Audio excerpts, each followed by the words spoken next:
Welcome, everybody, to another episode of Wire2Wire Sports Podcast. I am the NFL genius, but as my picks would say, probably not. Gene Walzak, and in my upper left corner, I got Kent State's own, Cleveland's own, College, Cottrell. What's going on, man? What's popping, brother?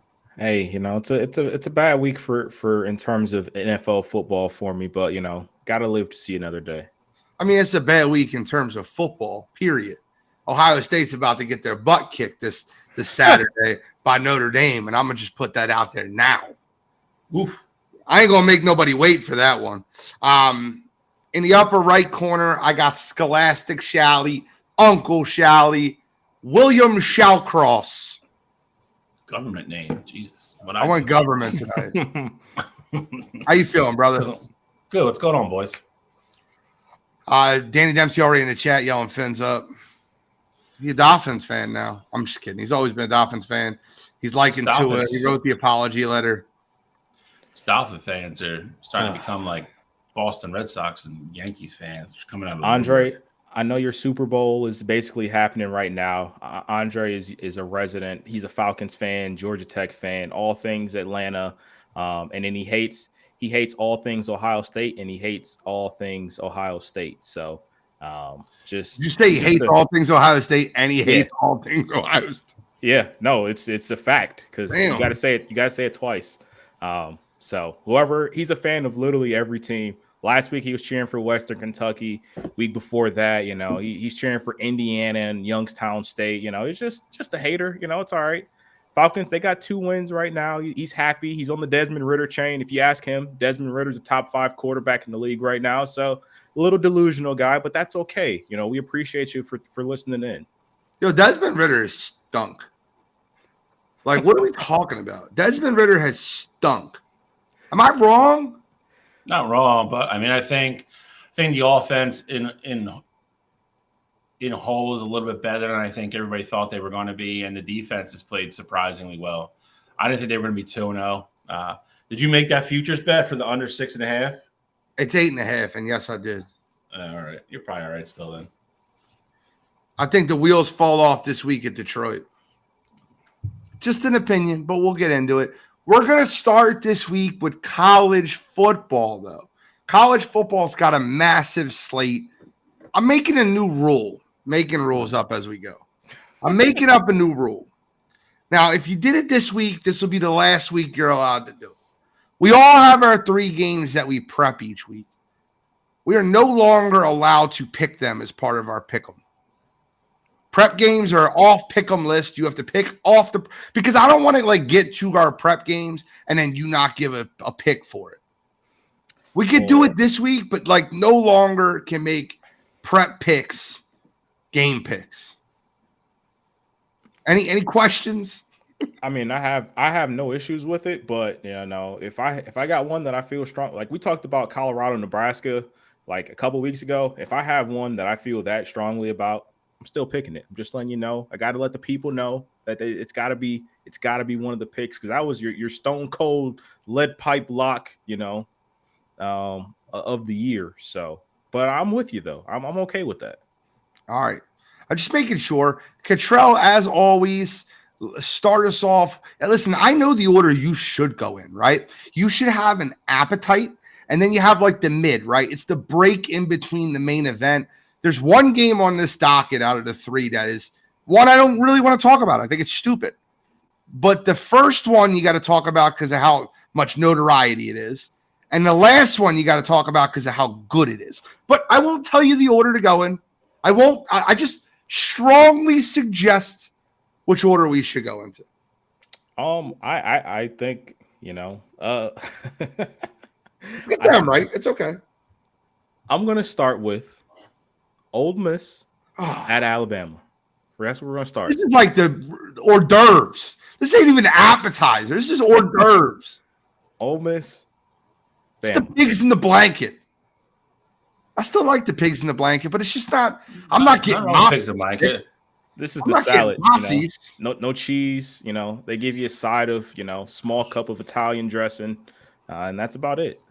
All right. Well, let's talk about Ole Miss And Alabama, who's now on there, I don't know if you could say it's their first quarterback, but they tried 2 other ones out last week.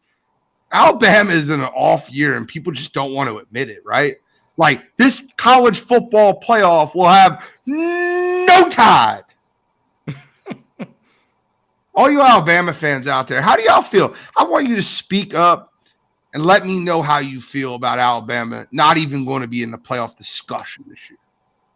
Like, by week 10, we won't even be called. Alabama will be an afterthought. Might be after this week, depending on what happens. We'll said it before. Preview us, College Control. Show us how it's done. So, I mean, you got the Alabama Crimson Tide coming off their tough, hard-fought win against the USF team, University of South Florida. Got to give them their respect. They're coming off a hard-fought win.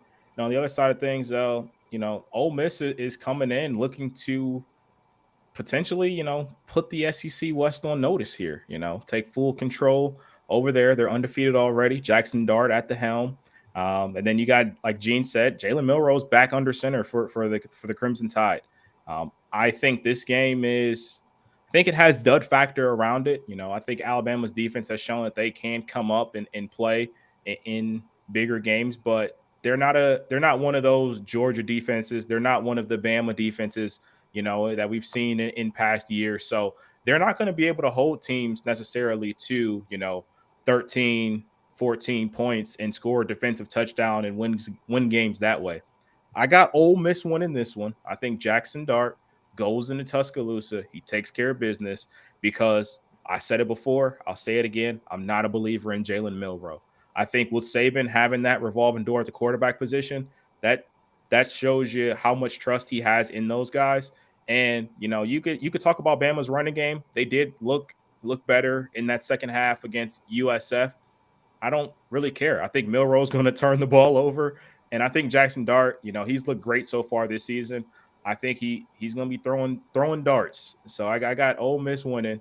I think this is going to be a 27-21 kind of game.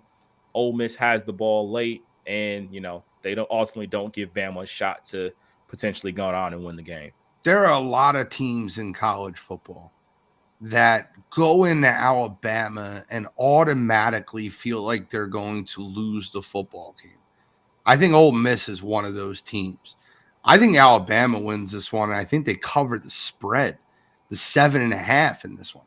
I think Alabama rolls in this one. I think they'll win 31-20. I think Jackson Dart won't score a touchdown in the first half. I think at the end of the first half, it'll be 17-3 Bama.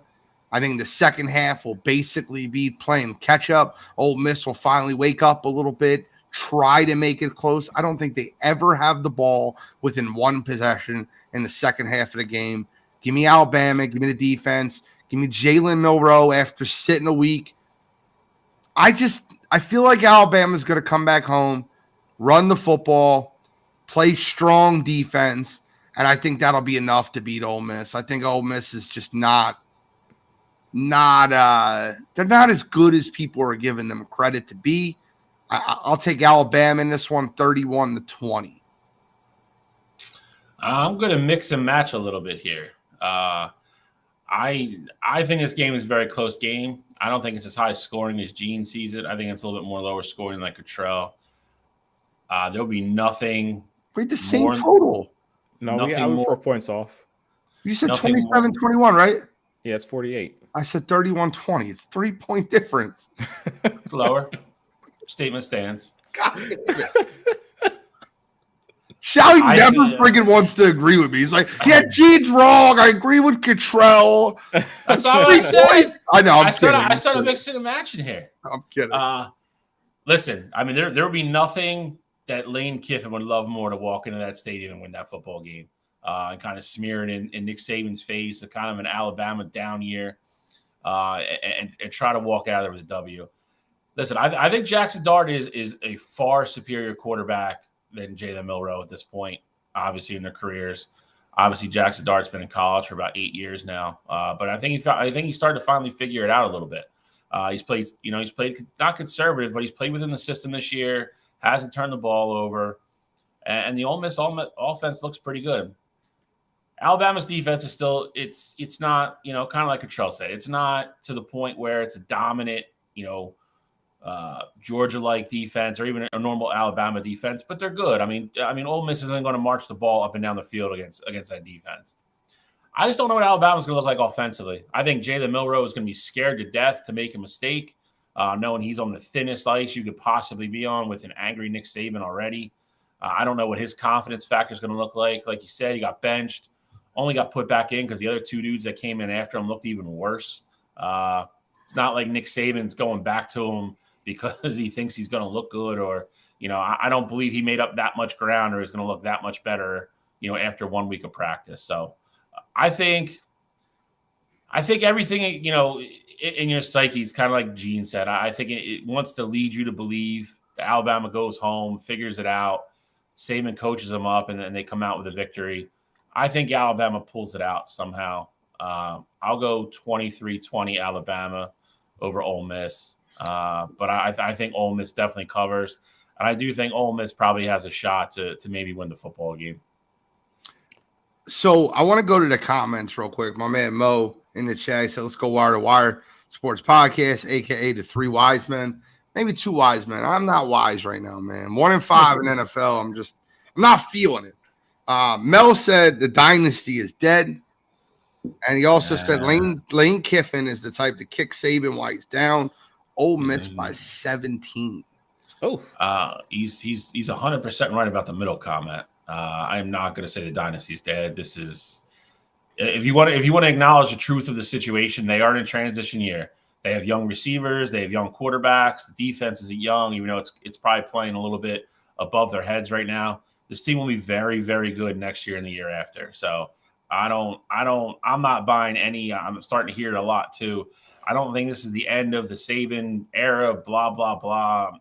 Nope, not doing that. It's a weird recruiting cycle that they got stuck in with guys coming in, leaving early, so forth and so on. If you think Nick Saban is not going to win a national championship or at least compete for one, I would say you're dead wrong. Lane Kiffin is absolutely the jerk-off that wants to come in and kick the guy when he's down on the ground trying to pick up his teeth. That is Lane Kiffin to a T. And what was the third thing? Oh, they're not winning. I don't think they're winning by 17. Wouldn't shock me, wouldn't knock me over, but I don't think that's likely either. I will say, Gene, you said one thing that I somewhat disagree with, at least with this year. Normally, I do think teams going to Tuscaloosa with the mindset, and it may not be on the forefront of their brain, but deep down they really know we're not winning this football game. I think in years past, I would 100% agree with you. I think this year, especially the way Alabama has looked, you've seen the chinks in their armor. Like if I'm Lane Kiffin, all I got to do is throw on that USF tape and say, hey, is this USF team that much better than us? You can't do the same thing that they did. I get it. USF was home, but they made them go through two different quarterbacks and made them all look pedestrian. You saw what Texas did going into Tuscaloosa. I'm not saying Ole Miss is Texas-esque. I'm not saying Jackson Dart is as good as Quinn Ewers, but I don't think there is that fear factor with other teams going to Alabama this year, knowing how Alabama has looked so far throughout this season. So I got to give John Suggs all the credit in the world. My man is in here giving upsets after upsets every week. I love him, bro. I appreciate all the comments. So far, he's got Clemson over FSU. He's got UCLA over Utah. He's got UT San Antonio over Tennessee. And he's also got Nick Saban retiring. My man is bold take after bold take, and I promise you this. If one of those hit, he's going to be in the chat. I told you that was going to happen. My man, I get it, but I think you got a shot at one of them. I don't know which one, but I think you got one of them. I love John. John, I love it. I love it. Keep up the comments. But, I guess we'll find out this week. I don't think Alabama is dead. I don't think Nick Saban's close to retiring. I think he's got it made in Alabama, if I'm being honest with you. But, I think that Nick Saban will be there for a while, and I think they'll be good again soon. But I can see him if he wins one in the next 2 to 3 years, then I think there's a legit shot of him kind of walking off into the sunset type deal. But I think if Alabama goes 10-2 this year, 9-3, people think the sky is falling, and I don't think he's going to walk away. I just don't see Nick Saban going out like that. I think the one thing Nick Saban needs to realize, and I think he's starting to realize it, he realized it with Mac Jones and Bryce Young, that you need a quarterback in college football to be legit now. It's like the NFL at this point. Like, you know how many years he won in Alabama having no quarterback play? McCarron. A.J. McCarron. Yeah. Ken Dorsey. That was Miami.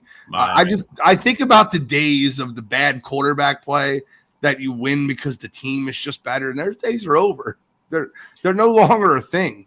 But. Yeah, I mean, Mac was a good college quarterback. I mean, he's kind of just progressed into, he's going to be in middle of the road in the NFL. My point being is Mac and Bryce are fine.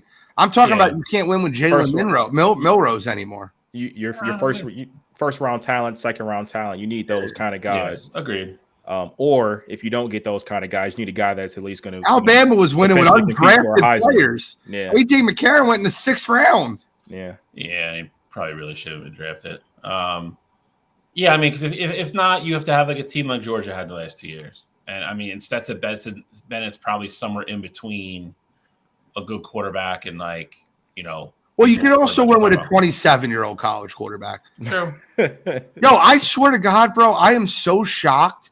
Like, I seen Keaton Slovis is still on a college football program. Like, how many years of eligibility do these kids have? Bro, COVID. COVID was only supposed to be 1 year though. But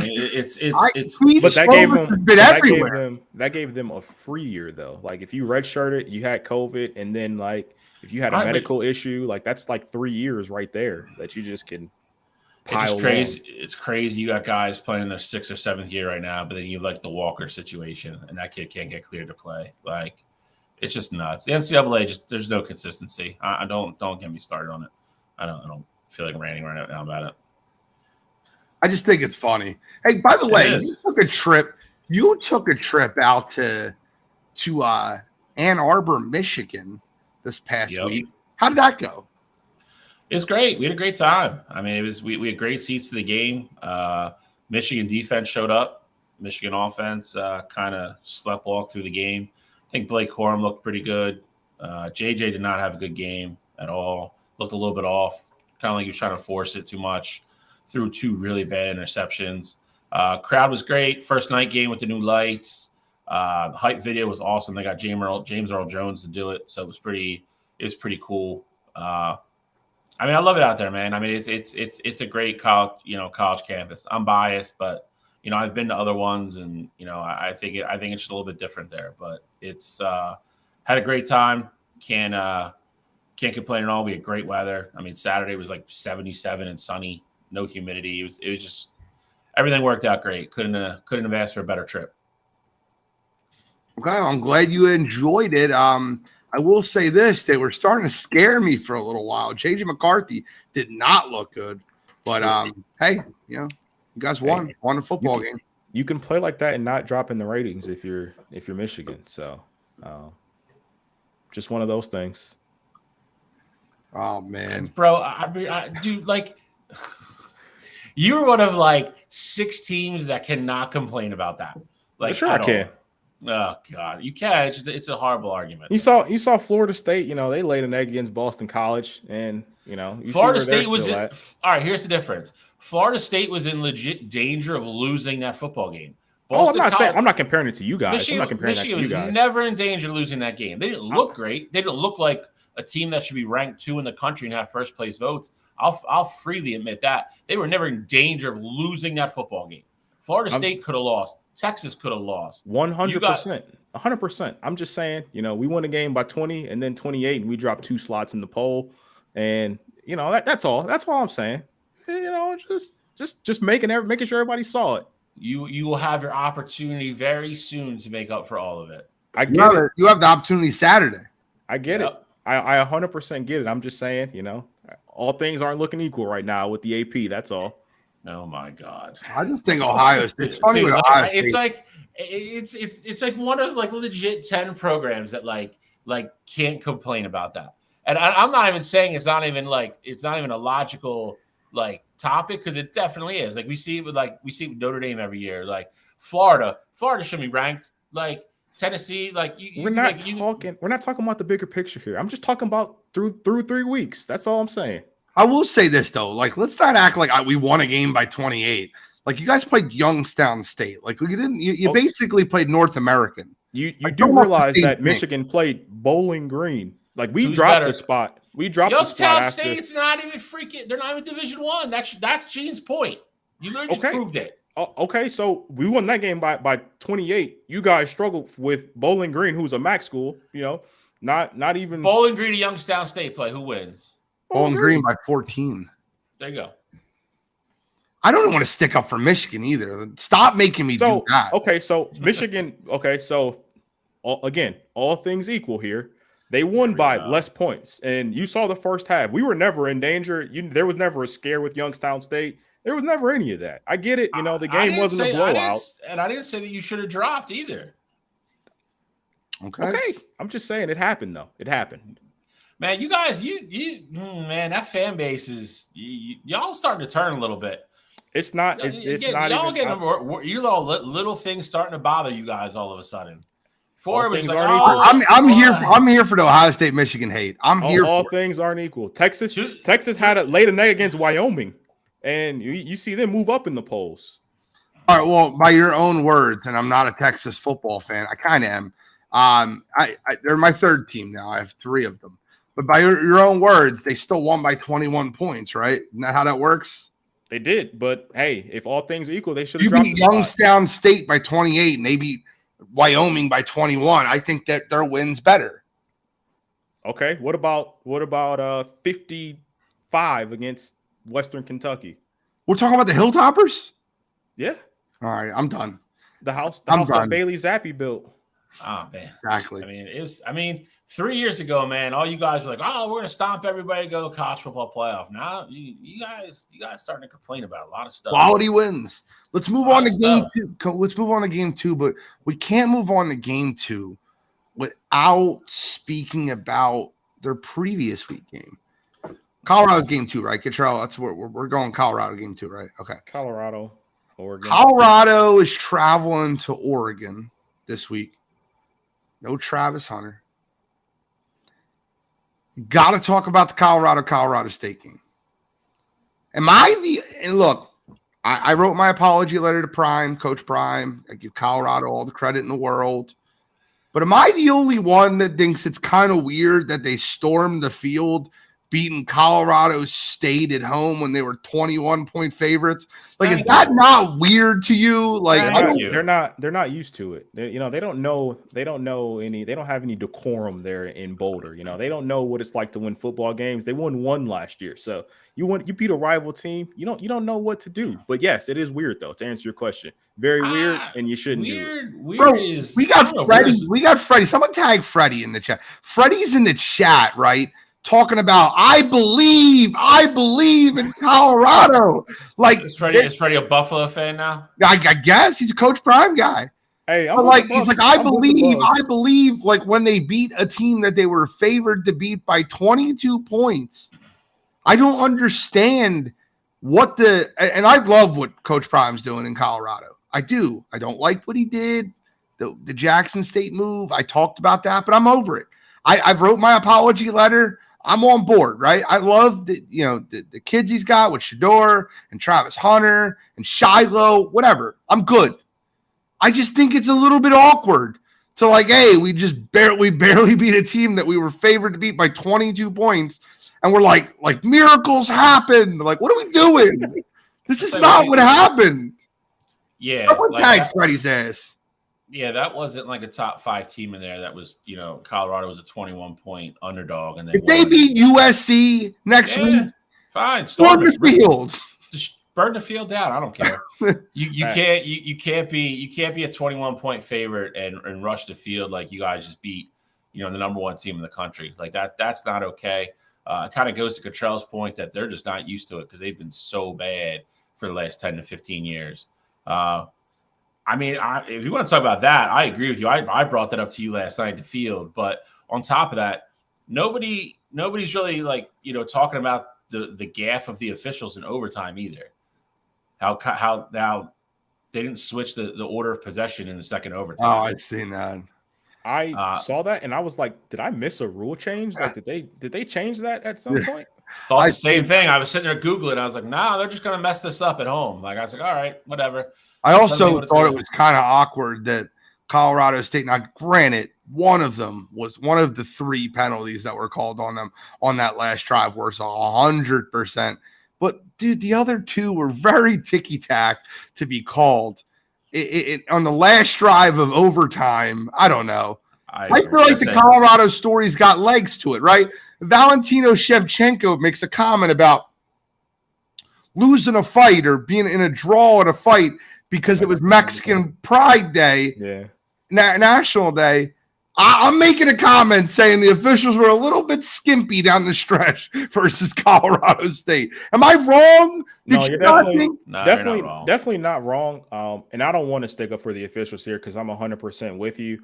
I will say though, I think that game was starting to get, not even starting to get, by overtime it was out of hand.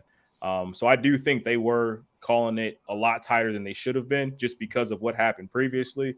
But that doesn't give them an excuse to, take the game away from the players, though. I will say this: the targeting call was right. I think it was spot on a targeting call. I forget that kid's name. He's an absolute beast. He's the best player on Colorado State's defense. You could see they just let it out as soon as he left. But he's just got to be smarter. Yeah, I mean, it's the damn. I mean, Shedor's helmet almost spun around his head.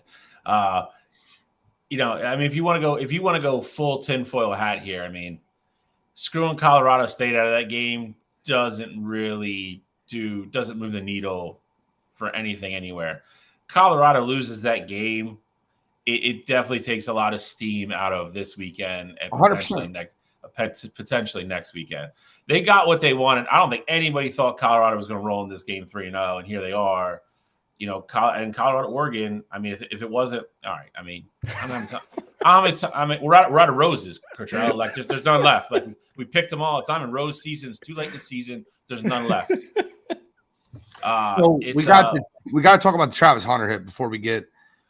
He brought it up. John Suggs brought it up. Let me guess. The next question was the hit. Was it a fair hit? Okay, so John, it's not a fair hit, right? It was a cheap shot. It was a dirty hit. It was late, and you said. Would we be asking if it was Boise State versus Northwestern? Well, the question I would ask you, and I would spin this around and say, I don't care what game it is. If one of the Heisman finalists or candidates is knocked out of college football for 3 to 4 weeks because of a dirty hit, I don't care if it's UConn versus Memphis. It don't matter. If they have a Heisman candidate like Travis Hunter is, the most electrifying man in sports entertainment right now. Whoa. Yeah, I don't care. We're doing that. Yes, it was a bad hit. It was dirty. Now I will say this. Henry Blackburn getting death threats is a little ridiculous, right? I don't think that and once again, got to credit Coach Prime. Went out there to the kid's defense, said it's football. Got to credit Travis Hunter, said it's a football play. It is what it is. I think that it was dirty. I think the fact that he got a lacerated kidney made it where it was way worse, right? Like, if he comes back in the game and it's just a 15-yard penalty, no one's talking about this. Like, it wasn't like so egregious to the point where, like, it was like a guy like Ndamukong Suh when he stomped on the guy's head, or Albert Hainsworth. Like, it wasn't that egregious. It was a bad hit. It was dirty. It's a bad hit. It was late. The ball was already gone. But I agree with you to the point where I think he meant to hit him, and I don't think there was ever any. Like you said, I don't think there was any malice or like intent to like drive him through the bench and like try to like chop him in half or something like that. And I agree with you. I agree with you 100% on your first point. I don't care who it is. Like, it doesn't change the fact of the hit. It was a late hit. It was a penalty. It was a dirty hit. I don't care if it's the 4th string receiver from Northwestern.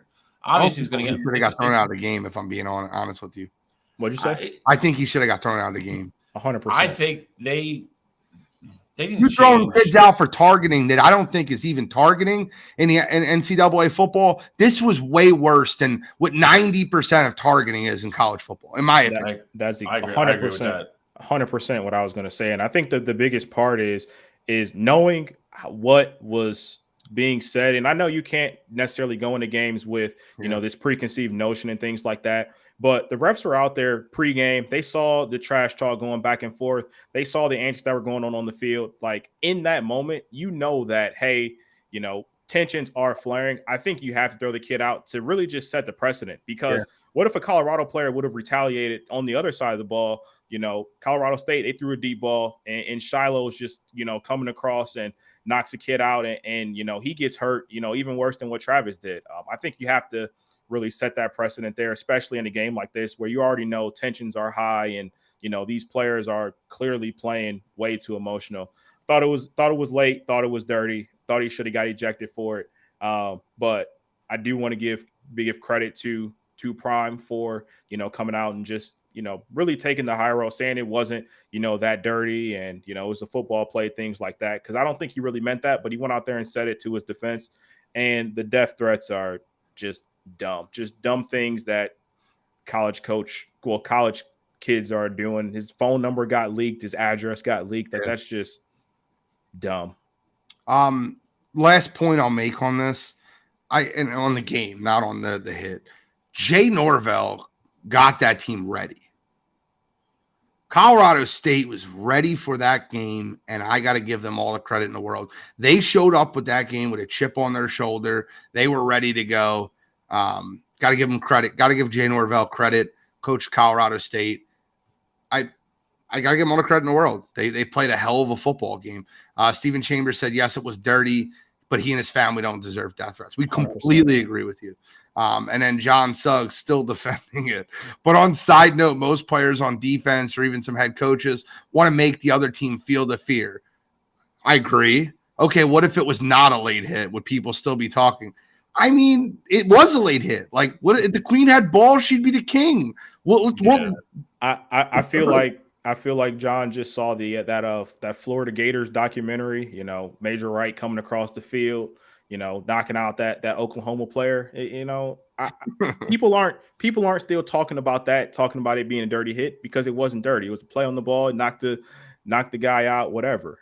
In this situation, it was 3-4 seconds after when he should have got hit and ultimately, lacerated his kidney. I think if Travis was making a play on the ball and his kidney got lacerated, I think we're talking about it because it sucks that, a guy with Travis Hunter's magnitude and his stardom is going to be out the game, but we're not talking about it being dirty. We're just talking about it being unfortunate.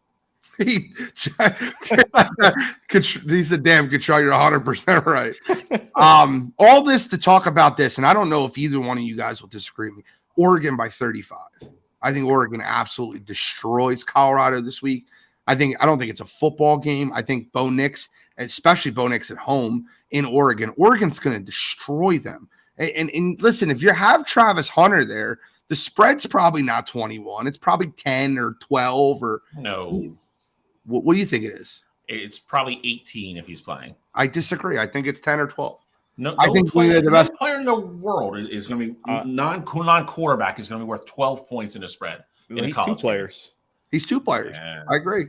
Non-quarterback matters. I say I'm with Eugene. I thought the spread would have been. I think it would have been 8.5. Oh, that's even more. I said 9 points, 21-12. But hey, listen. At the end of the day, I think that Oregon beats them by 35. I don't think the game's close. But this is going to be a little bit different for Colorado in that, now teams are gearing up for them. They're going into a place that is not easy to play. Autzen Stadium is very, very loud. Very good student section, great fan base up there in Oregon. Don't know what the weather's looking like right now. But I don't think it's going to factor in. The only thing would be rain, but it's a different psyche now. Like you're going up there without debatably your best player, and you're going to get teams coming out trying to destroy you now. Like it's different. Where beginning of the year, people were like, "Oh, like it's a great story with Deion, so forth and so on." Like Now you're going to get everybody's best shot every week. Oh, and Oregon's not going to slow down because it's going to be a quality win for them. It's a ranked opponent. No, by the way, I just want to give Snowman, my man Snow, if you don't know, our intro was made by Snow for absolutely free because he's a great guy. So just wanted to shout Snow out. He said, my first Wednesday in forever, I'm not working. We love you, brother. Appreciate every time you stop by. But yeah, I mean, I mean, you're 100% right. Like if Oregon can hang 52, 59, 63 on them, they're going to. It's a conference game. It's a ranked win. And Oregon has college football playoff aspirations. So my main concern with all this is exactly what it's been. I think Deion's handled it perfectly so far. You know, they've gotten very excited about wins, and some of the kids have said certain things, and Deion's kind of walked it back, and you know, and tried to keep them level-headed. I just, you know, if they do go up there Saturday and lose, and it's ugly, I just hope they don't do anything or nobody says anything stupid to tarnish what they've accomplished so far this year. Completely. I think Deion's done a really good job so far of that. You know, so I hope they lose. If they do lose, I hope they lose graciously, and you know, I hope we prolong from here because I mean it's you can say whatever you want to say with everything else. I mean they have been the absolute number one story in college football for the first month of the season. So. The most watched college football game by far, wasn't it? This past week, it was a 10:00 game on ESPN. Yes. Okay. So I think the final score of the game is 56-20, Oregon. That's my pick. Cottrell? So I'm going to slightly disagree with you guys. I think Colorado is actually going to keep this game somewhat close. And I think there's going to be a point in the second half, third quarter, I don't want to get too crazy, where Colorado is actually up. I think this is going to be a high-scoring game. I just don't think Colorado has anybody defensively that can slow down what Oregon is going to run. I think they're going to run by those Colorado defenders. I think this is going to be a high-scoring game. I got Oregon winning. I think it's going to be 48-38. Shot Sucks is on fire. Most watched because they had like 10 rappers and Dwayne The Rock Johnson. Okay. Even Chambers got Colorado covering. Danny Dempsey's got Colorado covering. I will go. I think Oregon comes out fast. I mean, if they score in their first couple possessions, I think it puts the pressure on Colorado that they have to score. I don't want to say it gets them out of their comfort zone, but if they can't stop Oregon at all defensively running the ball, they're going to start running their play action game after that, kind of like Cottrell said. I think there's going to be people running by people all over the field. I'll go Oregon 52, Colorado 17. Oh. All right. Well, Cottrell could be right. It might be a super dog this week, but I don't want to give anything away. We got to get into the main event of the evening. The Ohio State Buckeyes playing against the Notre Dame Fighting Irish. It was a terrible Irish impression. Let's get started. Cottrell, I will allow you to go first or last here. What would you prefer? I gotta go last. I get it. I understand. I will start because I don't want Michigan hate to bleed through here. I got to be objective. Notre Dame's going to win the football game. Sam Hartman is going to douse up that Ohio State defense, and Kyle McCord is just not ready for this prime time Notre Dame defense. I got Notre Dame winning this one 31-23. Ohio State has the ball down 8 with the game on the line. McCord throws a pick at the 20-yard line. I like Notre Dame in this one. I think it'll be 31-23. I think Hartman's better than McCord. Shally, it's on you, brother. I agree that I think Hartman is better than McCord. I think the rest of the Buckeyes are better than Notre Dame. I think they're going to lean on those receivers. I think they're going to get McCord in a rhythm early, not make him sit back there and probably try to throw anything crazy, get him a couple completions, get him in rhythm, get his timing down, let him calm down. I think you get a big dose of Travion Henderson this weekend. And I think Ohio State lets that defense, make some plays for them. I think Ohio State's defensive unit is definitely better than Notre Dame's. I don't think Notre Dame's been tested yet, and I think that is best team they've played is Notre Dame, and I'll fully agree with you. I think Sam Hartman's looked incredible. I think he's everything that Notre Dame was hoping he was going to be. I think they're playing a different animal. I think as long as Ohio State can put points up and not have to rely on McCord to throw the ball 50 times, I think they're in good shape. I will go Ohio State 35, Notre Dame 31. Okay, so I, of course, am picking Ohio State to win this football game, not just because I'm a fan, but just because I think they're the better team. Again, I'm going to agree with my other two co-hosts here with Bill and Gene. I do think Sam Hartman is the better quarterback, especially at this point. He had seasons under his belt already, and he came into Notre Dame ready to rock and roll. Kyle McCord definitely struggled, first two games, and he finally put together a couple things against the Western Kentucky team, which is, nothing to write home about. But I do think there is something about making those connections with those players. And I think Ryan Day and company are going to try and make it easier for, Emeka Egbuka and Marvin Harrison. All you got to do is put the ball in their hands. You don't have to, thread the needle. Those guys are going to find open space. So I think Ryan Day is going to do a great job. And Bill, you mentioned it for me. I think Travion Henderson is going to be the X factor in this game. I think Ohio State offensive line, they finally started to look a little bit better. I think they're going to be able to run the football, and that's going to make the job easier on Kyle McCord. I like this game ending up 31-21 Ohio State. So I think Audric Estime will run for more yards than Travion Henderson in this football game. I think he's got like 600 yards on the season already. He's a big back and he's elusive. I love him to run wild. They're going to drop coverage to stop Sam Hartman, and I think Audric Estime goes wild. Bill, you know something else that's funny here. We talk about all the teams that Ohio State has played so far, but you didn't hear any mention of Gene talking about Sam Hartman looking great against Navy, or you didn't hear him talking about Middle Tennessee State or whoever else they played so far this season. First of all, they played NC State, who's better than anybody on your damn record so far. So I don't want to hear that, okay? I mean, I guess, are they? Indiana, NC State right now? I mean, I take NC State over Indiana all day. Normally, yeah. NC State's better than Indiana. Come on, bro. Where is NC State going to finish in the ACC? Fourth? Where's Indiana going to finish in the Big Ten? Very, very bad. But they're going to be neck and neck, I think, in their respective conferences is my point. I just really like this kid, Estime. I really do. I felt like Estime as well. Listen, I 21. That was a good guess. I had him at 600. I was close. Yeah, they got me with the exact numbers. Look at these guys quoting me. 4 games, the guy's at 521 yards. It's not bad.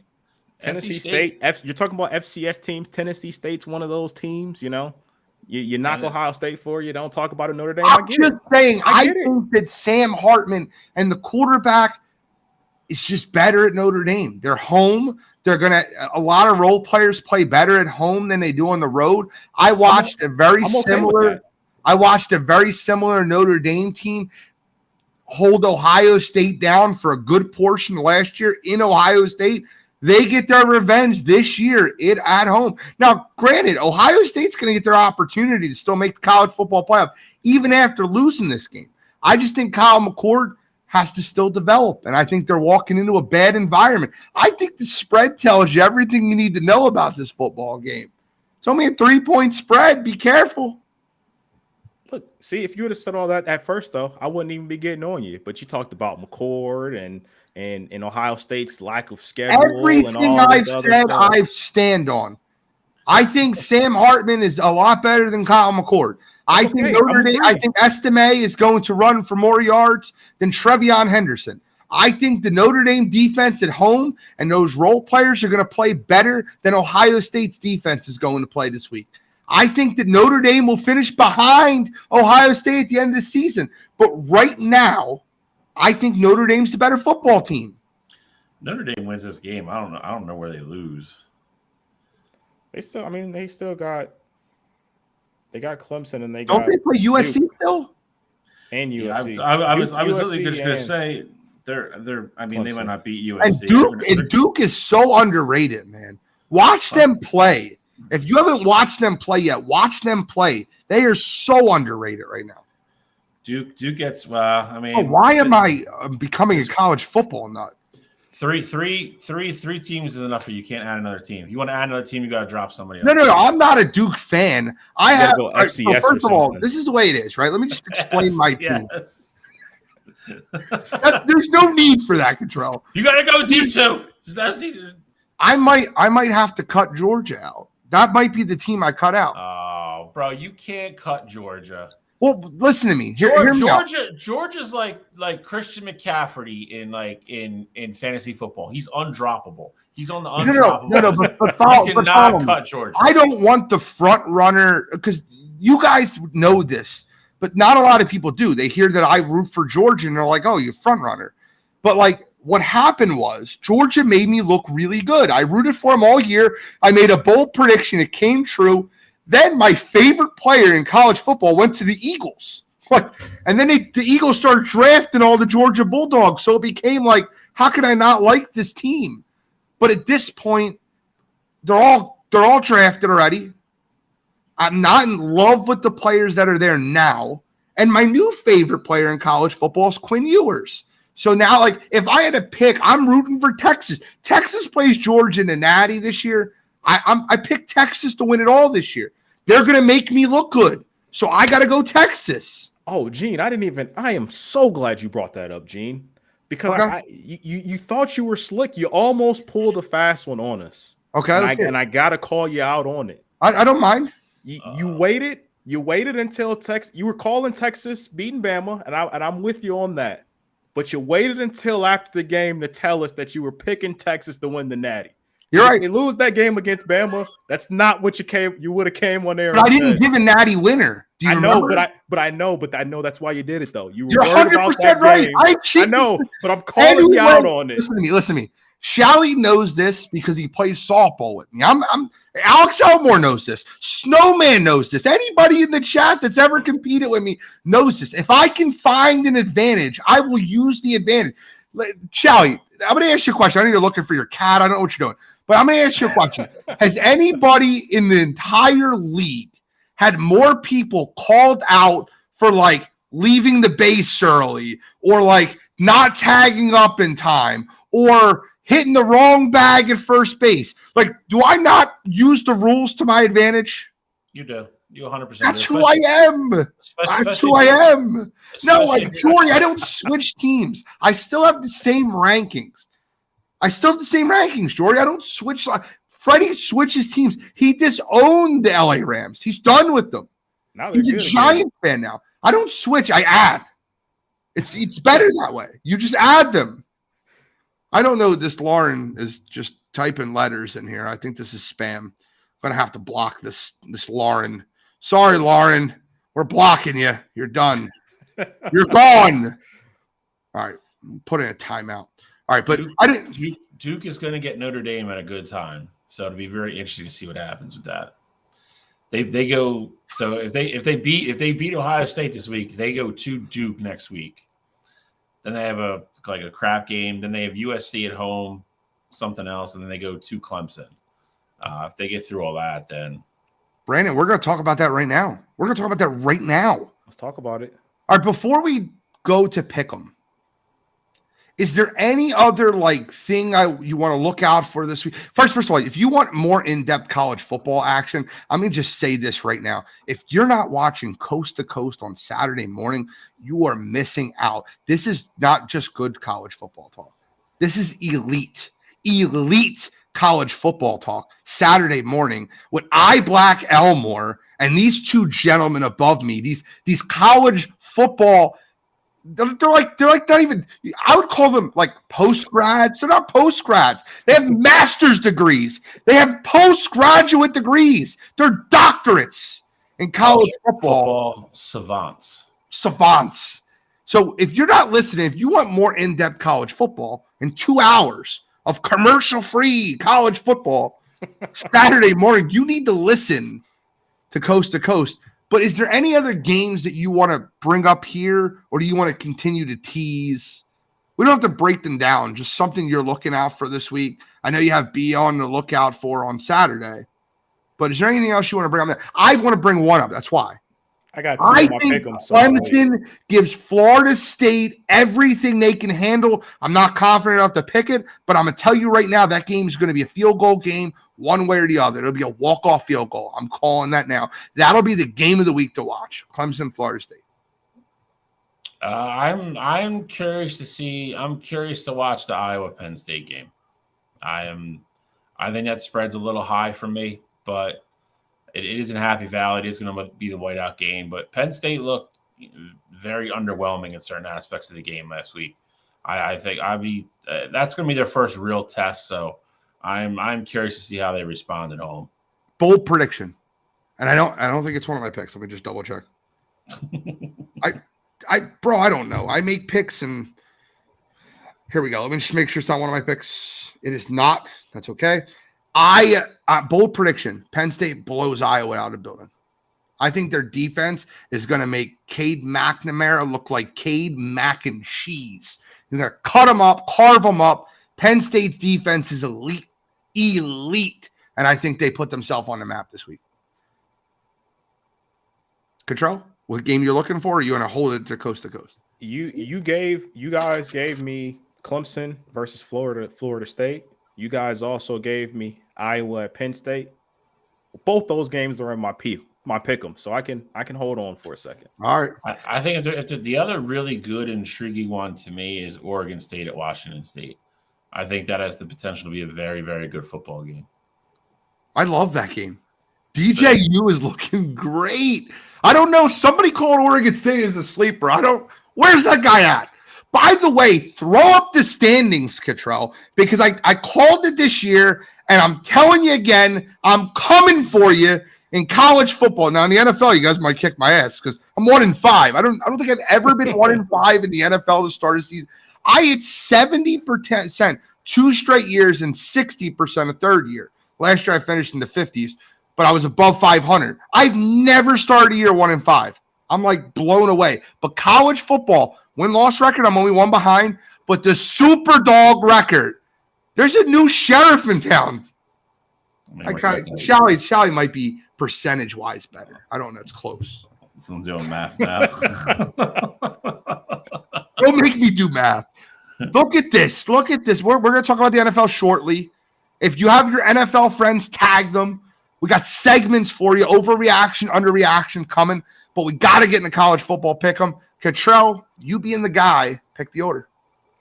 All right, so it's been going well for me, going first. So I'm gonna stick with it going first. Gene, we'll stay consistent with you going second, and we can let Bill round us out here. So when did this rule change? By the way, what rule change? Before it was always whoever had the best record got to pick. Well, Cottrell won last year. So you guys have the same record. So I'm letting Cottrell pick until you overtake him or I overtake him. All right. Is that wrong? Am I wrong? All right. And by the way, if I was you, Shally, I'm just in a relay race. What leg is the most important, Shally? Well, I can just tell you this. If I'm running the anchor leg of any relay race, that team's going to fucking lose. I'm telling you that right now. Golf team. What if you're the golf anchor? That's different. See, that's what I mean. You said race, though. Oh, you're right. And if me and you were on the same relay team, we're losing. Not good. Not God, good. dude, I'm a lot faster than I look. No, I'm not. Metal aspirations are not looking good. All right.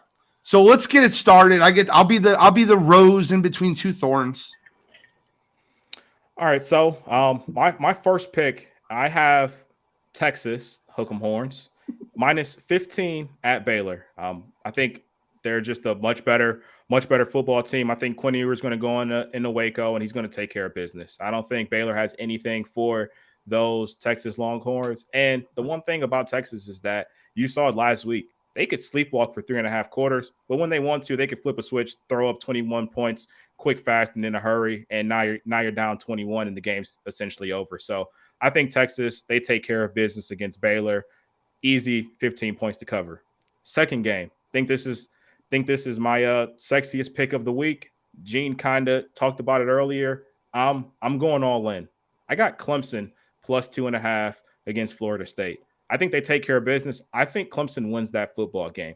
I haven't loved what I saw out of that Clemson football team at all so far this year. I think they've looked awful in games at times. But I think this is a game in conference where essentially Clemson's season it's not hanging on by a thread here. It is on life support. They are not breathing on their own at this point.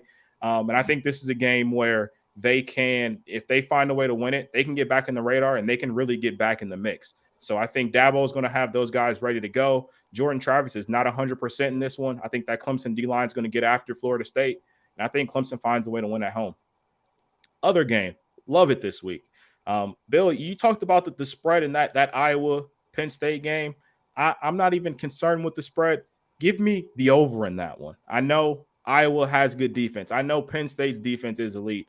I think that's going to be a track meet. I think you're going to see Drew Aller and that Penn State offense rebound from what they showcased last week. I think you're going to see it. There's going to be a chance where Penn State scores 30-plus points on their own in that one. I do think, Iowa is going to give them somewhat of a fight. They do have Kate McNamara. I think he's going to be able to move the ball downfield on that Penn State team. It's not going to be enough. I like Penn State 2 possessions in that one. I think they win by, maybe 14, 17 points, but I like the over 40 and a half. Then my super dog pick of the week, talked about them earlier. I like Colorado going back to the Buffalo Well to cover 21 points at Oregon. I think they're really counting out this week. No one's really picking them to win.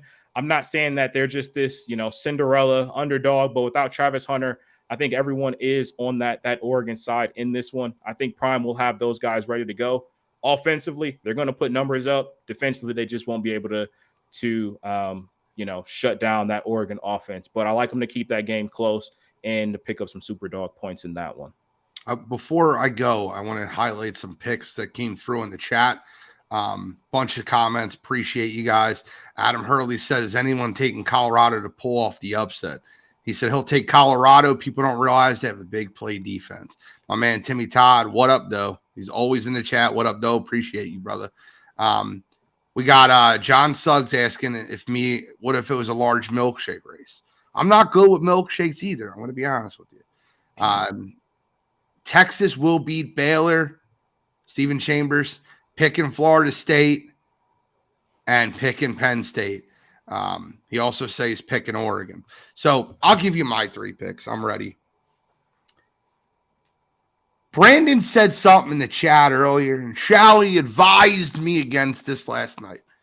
Michigan is 0-3 against the spread this year. Well, that changes this weekend when they play Rutgers. Somebody's going to be back on the sideline, and that somebody is Jim Harbaugh. Jim Harbaugh and Michigan Wolverines, minus 24.5 over Rutgers. They beat them by 40. Book it. It's the easiest play of the week. Michigan by 40. They're going to run all over them. They're going to rebound after last week. They've got their general back in town. My second play. It's a weird one, but I like it. Over 63, Georgia State and Coastal Carolina. Coastal Carolina can score with anybody. They're going to score. Georgia State's got a nice little quarterback on them. I'm not going to lie to you. This game's going to get way over 60. I think it's in the 80s. Give me the over 63 in Georgia State and Coastal Carolina. I think this pick is so easy. 79% of the money and the public is all over the sweetheart, Colorado. They got 79% of the money on them. Give me the 21%. I'll take the Ducks minus 21 to beat Colorado at home. Bo Nix goes wild. They beat them by 35. And then for my super dog, I didn't like many super dogs this week. I didn't. So what I looked for is a team that stinks, that's given more than 15 points. And I found one. That Illinois team is tragic. That quarterback threw the ball directly to Penn State multiple times. Give me Florida Atlantic University plus 15.5 versus a terrible Illinois team. I don't like it. I don't, but I'll take it. Give me Florida Atlantic plus 15.5 over Illinois. Those are my picks. Illinois' defense is all right. Their offense is atrocious. Well, maybe the Illinois will win 9-6, and I'll pick up some points. You never know. All right, so the first one I'm going to get out of the way, we've already talked about it because we previewed it. I'm taking Ole Miss plus 7 in Alabama. I just think they stay in the game. I think Lane Kiffin draws up enough stuff to keep them competitive, keep them within striking distance. Again, I'm not saying they win the game. I think they cover, though. I think it's a one-possession football game. Secondly, I think Tennessee rebounds this week. We didn't talk about them, earlier in the show. Did not look good at Florida. Looked like a completely different team than they did the first couple weeks. They go back home, Volunteer Stadium. I think they look a little bit better. Minus 20.5 against a UTSA team that doesn't stop anybody. I think Joe Milton and company get back on track, put up a bunch of points. I don't think UTSA can keep up the pace. Last but not least, I'm going to agree with Cottrell. I think Texas goes to Baylor. Down year for Baylor. Not a typical Baylor team. I think after somewhat of a scare against the Wyoming Cowboys, I think Sarkisian gets them a little bit back on track, a little bit more focused. They execute a little bit better at the beginning of the game. I think they pull away big time. It's only 14.5 though, so I will take Texas minus 14.5 at Baylor. I like that game a lot, actually. I think they get up big and they coast. Superdog kind of went with the same somewhat of the same theory that Gene did. I picked it. I found, I didn't really like any of the Superdogs. None that jumped out to me this week.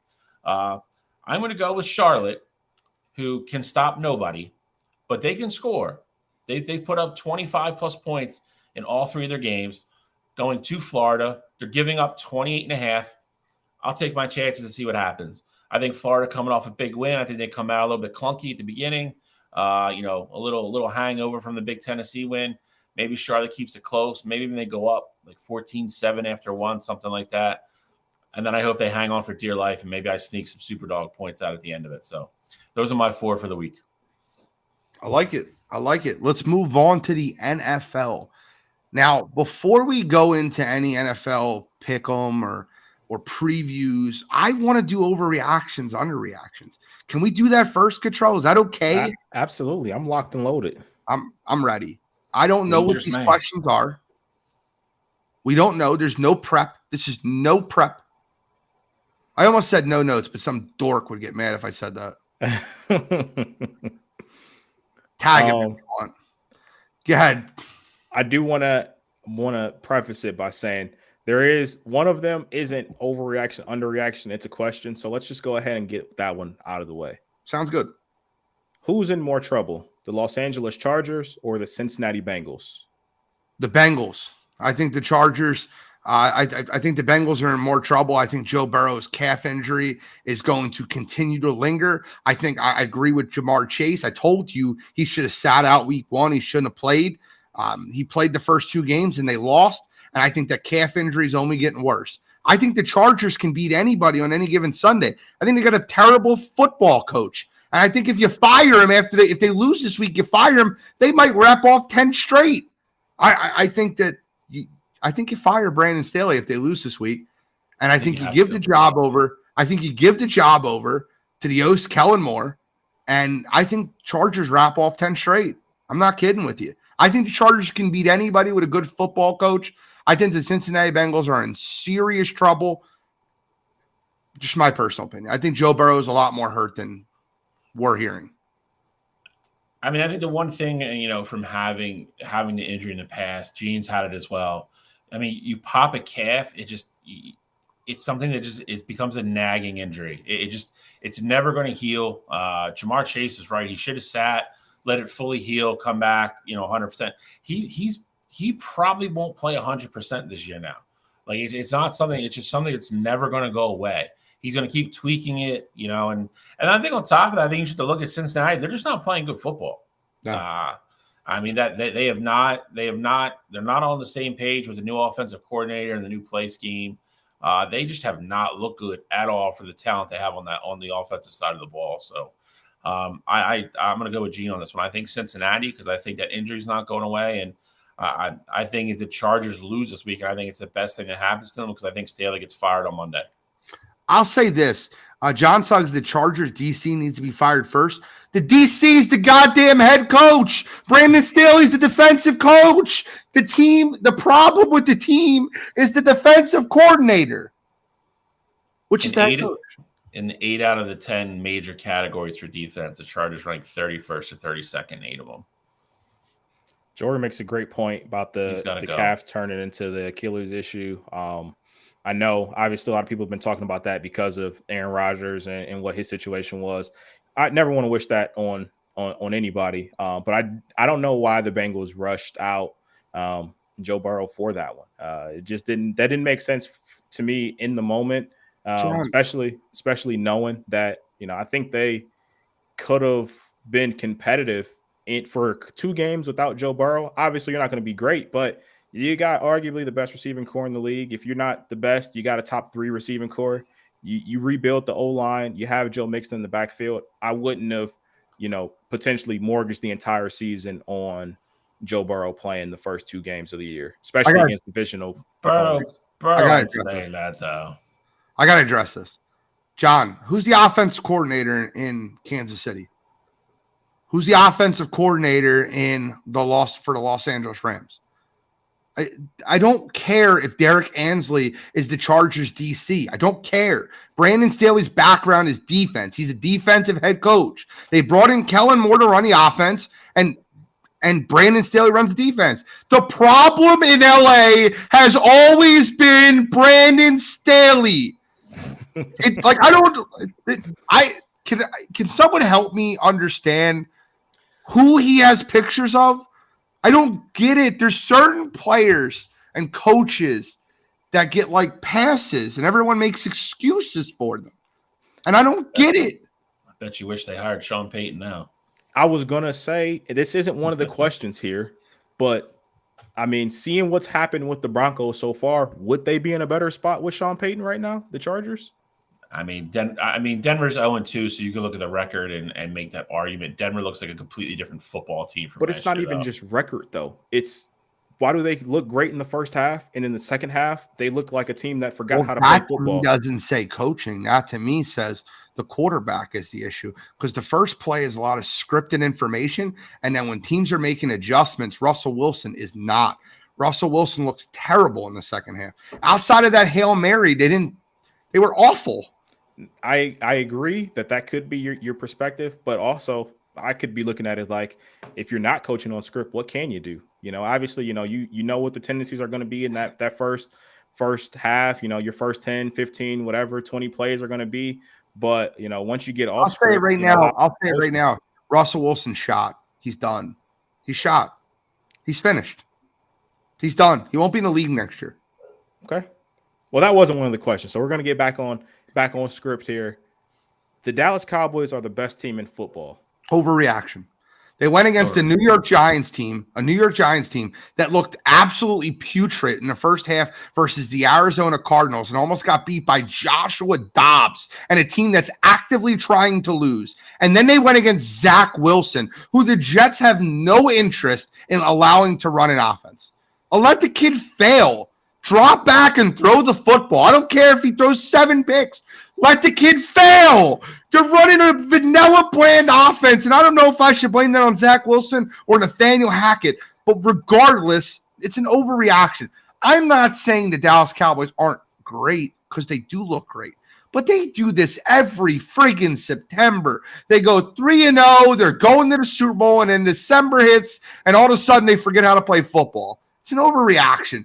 And then they're going to play Arizona this week, so it's only going to get worse. They're going to destroy Arizona this week, and then you're going to hear, oh, my God, the Cowboys, they have this plus 85 in their for the points for and against. I guarantee it. Watch, you'll see. Overreaction. Gene said it all. I don't have to answer it. Overreaction so far as well. I do think level of competition, who you've played so far. And I think it's also, about how you look. That first game against the Giants, Dak Prescott didn't really have to do too much on offense. That's not his fault. But, Brandon Cooks is out. And I don't think that Cowboys offense really showed you any time where they were stressing. Like, let me see Dak Prescott put together a 2-minute drive or something like that, when there is some pressure, on him, and he's not turning the ball over, things like that. So, and he should have had a pick to Sauce in that Cowboys Jets game that Sauce just absolutely dropped. That could possibly change the whole dynamic of that game, because the Cowboys then went on to score, and that game got progressively worse throughout. So I want to see can Dak Prescott really stay away from the injury bug? Not injury, turnover bug. I will state the same question that I asked to every Dallas Cowboys fan that I've yet to get a good answer for. Tell me why, or show me something that leads you to believe that man is capable to go into the playoffs and carry a team for 4 straight games and win 4 straight games, win a Super Bowl. I've yet to get a good answer from any diehard Dallas Cowboys fan. And the reason is you can't give one. Dak is who he is. You can't surround that man with a better offense and the talent that he has to watch what he's done year after year after year. Just like Gene said, come December, he's going to throw a clunker in there. They're going to get the playoffs, and he's going to look like an idiot. He's going to do something stupid. Does it every year. And until he has a year where he doesn't do it and the Cowboys actually make a serious run, my opinion and what I see is not going to change. All right, John, you are spot on. You want to talk about the Eagles' struggles? I got you here. Are the Eagles in trouble without Steichen calling their plays? Can I go first again? That's between you two resident Eagles fans. They're not in trouble. And I'll tell you what I said to you in April and what I said to you in May. The Eagles' first 5-6 weeks of the season line up perfectly for them because it's growing pains with a new offensive coordinator. And I'll tell you one thing. Everyone gives a lot of crap to Brian Johnson for the play calling, as they should, for the first 5 quarters of the NFL season. But not one person is talking about how he made an incredible adjustment to Brian Flores' nickel AA rushed cover 0 defense and ran the ball down Minnesota's throat with DeAndre Swift. Like, don't tell me about what they did when they came back. I don't blame him for a monsoon and Bill Belichick. I don't blame him for the first quarter because he adjusted. He adjusted well. I think Shane Steichen's a better coach than Brian Johnson. I don't think that's a question. But can we give the guy time to let his feet get underneath him? It's a first-time play caller here. And I think that he made a great adjustment on Thursday Night Football versus Minnesota that no one wants to talk about. I'll tell you that, and I hope, is there another Eagles question or can I continue? Nope. Okay, no other Eagles questions. I'll tell you the thing you need to be talking about. The thing that drives me friggin' nuts, and everyone wants to sweep it under the rug. It's competitive. There's been 2 games out of the last 5 that the Philadelphia Eagles have played in which A.J. Brown has lost his shit on the sideline because he's not getting the ball enough in games that they're winning. Are you... Hello? You play to win the game. It's working. They're running the football to win. And it makes me believe the A.J. Brown comments after the Super Bowl where he's like, if I would trade all my stats in for a win in the Super Bowl, to make me believe that's bullshit. Because I don't like seeing that. Listen, I don't care if I go 4 for 4 in a softball game or I go 0 for 4. If we win the softball game, we win the softball game. I know we're not talking about softball. We're talking about football. But the truth is, you play to win the game. He got his money. He got $25 million a year to play wide receiver. Now win. We all know you can do it, AJ. That's the issue. Not the issue I have has nothing to do with Brian Johnson. It has to do with A.J. Brown. And then they pandered to him. That made me even more sick. He got in an argument on the sideline. The first play off of the sideline was a throw to A.J. Brown, and they got him behind the sticks immediately. What was the original question? Brian Johnson, sorry. Yeah. The Eagles in trouble. Yeah, the Eagles are in trouble without Shane Steichen calling plays. It's no reaction. Gene, actually hit all the good points on this too. The schedule allows them to do this. I also think it's a lot of they don't want to show certain things right now either, and they don't have to.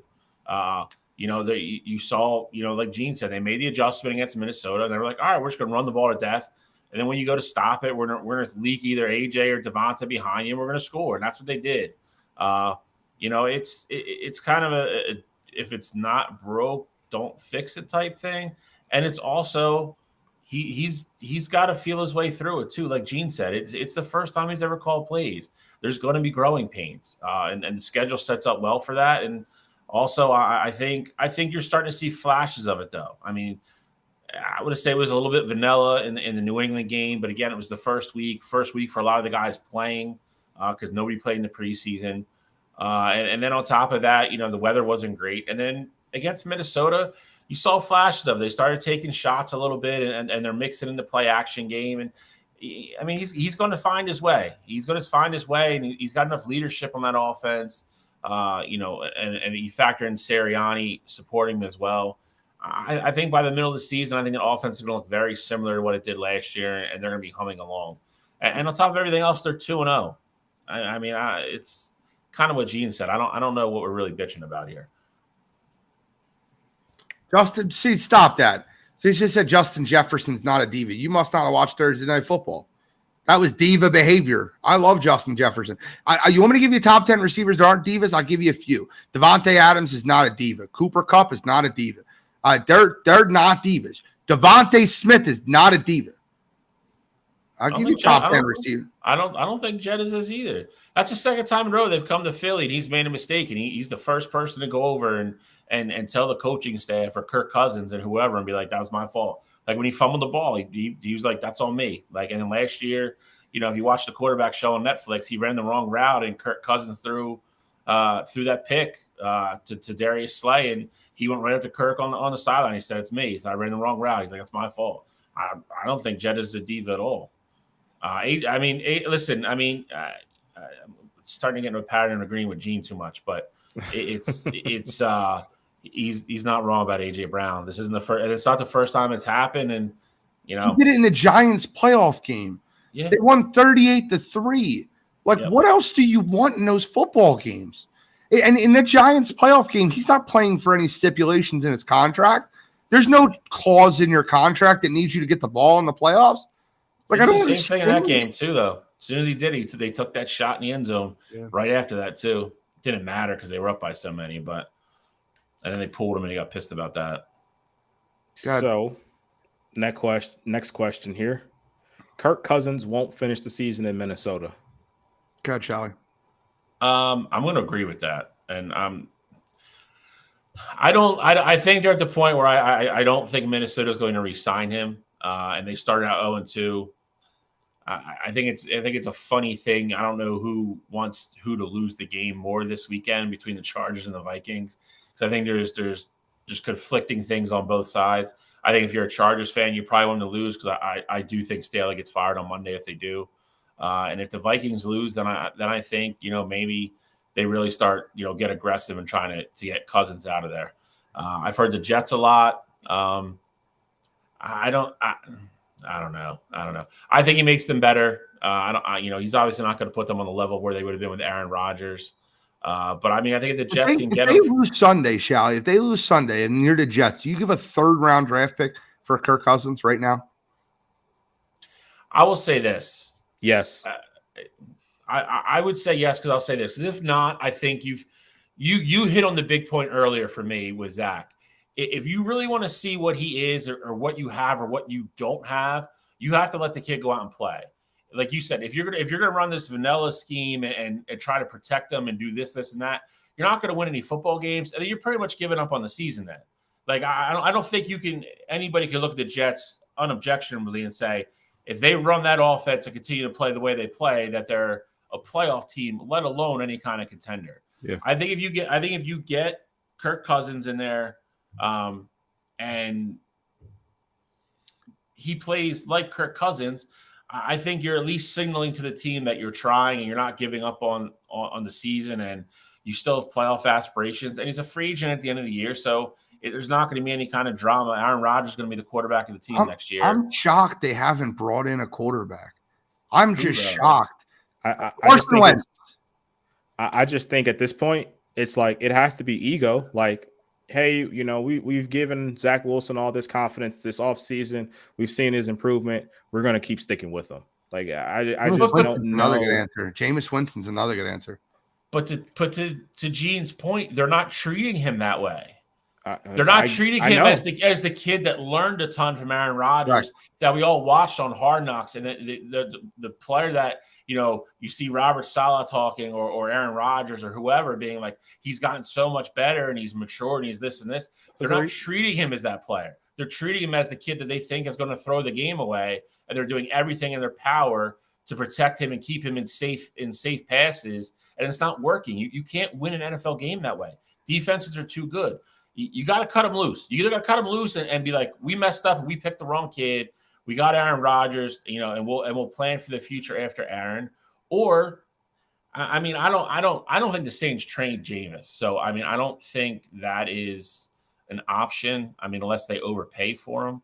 If you call New Orleans, hey, we'll give you a second round pick for him. I think you have to trade him, but I don't think they're going to do that. Yeah, but I'm saying like Kirk Cousins, Jameis Winston, Carson Wentz, freaking, I don't care. Matt Ryan, get him out of the goddamn booth. But I'm with you on Cousins, and if they call an offer a third, I think you have to trade him. Yeah, I literally accept. I'd fax the paperwork and say, hey, send that right on over, because in reality, Minnesota can get in that rebuild mode. If without Kirk Cousins, if they can get in the sweepstakes for you land Caleb Williams, and I'm saying this now, I've said it on our pregame shows, I think Quinn Ewers is going to be the second best quarterback in this class. If you get in the sweepstakes for one of those guys, this quarterback class this year is absolutely loaded. So you got Quinn Ewers, Drake May, Caleb Williams. You got a ton of them. If Shedeur wants to come out, like I think Shedeur has shown me that he can be, an NFL caliber quarterback. I think if he keeps raising the stock, I don't know how you can stay, but Dion Drake May.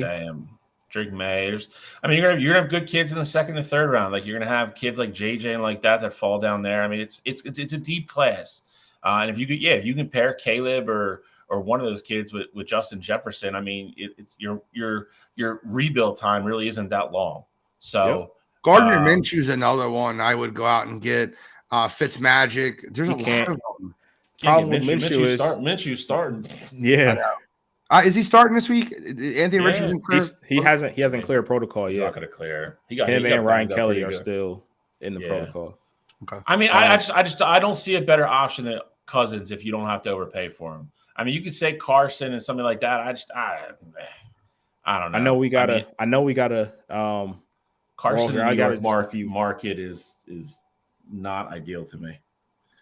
I got just a few more here. Okay. Next one being the LA Rams will make the playoffs. Fiction. Overreaction. I will say this, though. I love Puka Nacua, man. I remember watching him at BYU and him going nuts. Here's one thing I'll tell people to look out for. He's always on the injured list. That guy has got an ankle injury every day of the week. I've never seen anybody like it. Follow his BYU career. Love him, though. Man, he's got 35 targets in 2 weeks. Wow. That's obviously going to go down when Cooper gets activated. But, that being said, he's carried the load for them. He's one of the reasons they're 1-1 and not 0-2, which a lot of us, I would think probably predicted they would be. They traded Cam Akers today to Minnesota.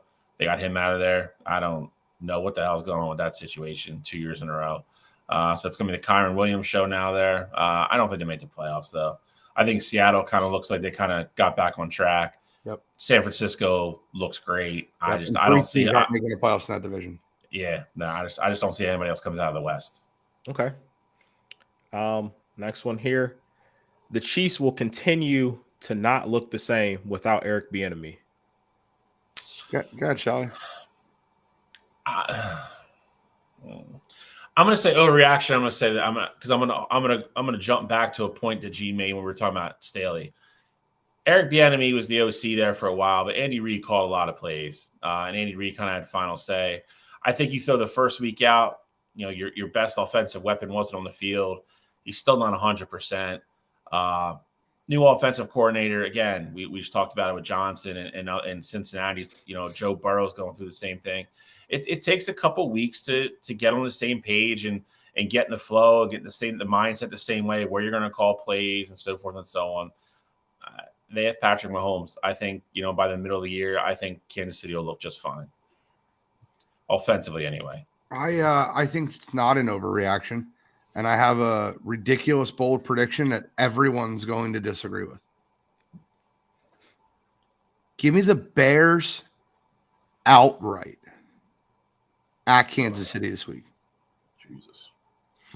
I'll take the Bears outright.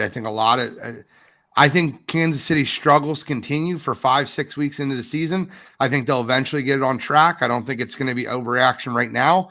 I think that Kansas City offense looks terrible. They were right for the picking last week. If I don't know if you guys watched that Jacksonville versus Kansas City game, Trevor Lawrence had 5 touchdown passes where receivers dropped the ball in the back of the end zone or couldn't get their 2 feet down. 5 times it happened. It was, I also don't understand why he loves the back of the end zone so much. Like he's like the quarterback that throws the ball to the seams of the field as much as humanly possible. But they had 5 touchdown passes that just couldn't land in the red zone. It was insane. The one Zay Jones one was super unfortunate, and of course the Calvin Ridley one back the end. Yeah, they're within inches of being 2-0. Yeah.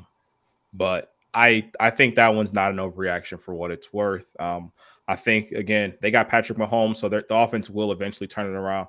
But I do think they will continue to struggle. And I do think they are missing Bieniemy right now. I'm waiting for Justin Ross to take over as a top receiver on that team because those receivers stink.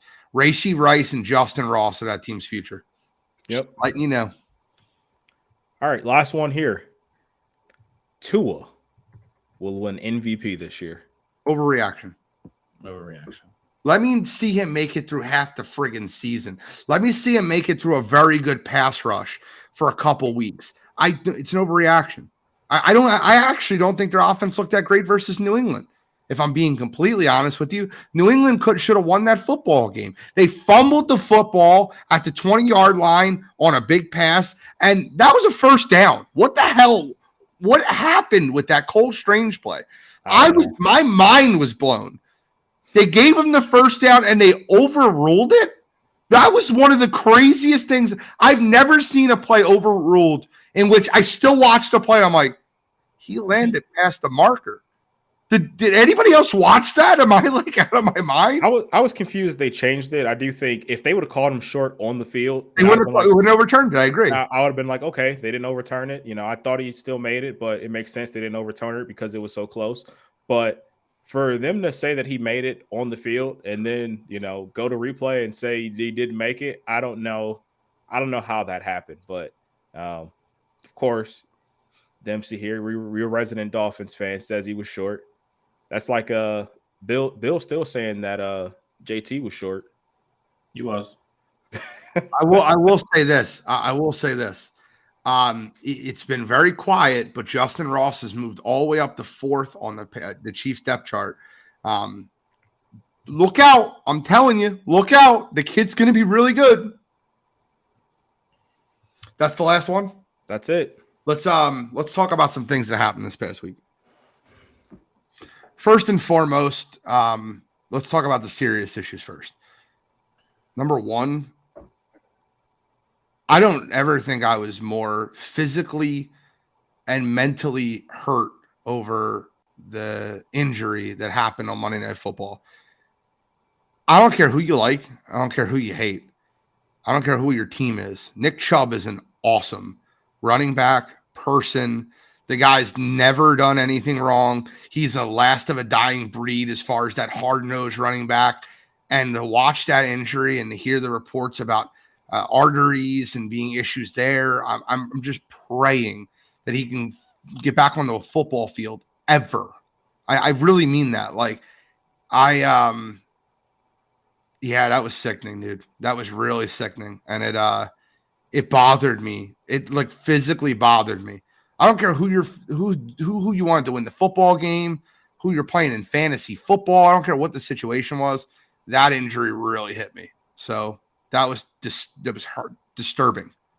So No, absolutely. And I think the one thing is that the original angle, like just watching the replay from like what you saw with the broadcast, I know we were talking about it in our group message, and it was like, well, I saw his leg, fly up right away. Like at best case scenario, really bad hyperextension. But then you saw the other angle where, you see the foot planted and all of that. So like you knew right away it was going to be some sort of compound knee injury. It's going to be multiple ligaments, things like that. So just very unfortunate. I made a reel about it, but I want to just say that even with me being a Browns fan, I don't think that Minka hit was dirty. I think you got a running back like Nick Chubb running like that. He's a tough guy to take down, and I get it. The helmet went right to the knee. That's how you got to take down those big guys that could potentially run you over. You go high, you're going to end up flat on your back. So don't think the hit was dirty. I just think it was a very unfortunate play. Yeah, I mean, Minka's not a guy that's known to do anything dirty either. He's not that type of player. I agree with Cottrell. When you first saw it, I mean, you kind of see it go backwards, but like you said, it kind of popped up. It didn't look like it got caught. And that's always something you look for because then, your foot kind of gets caught and the body weight changes and your knee goes one way or the other.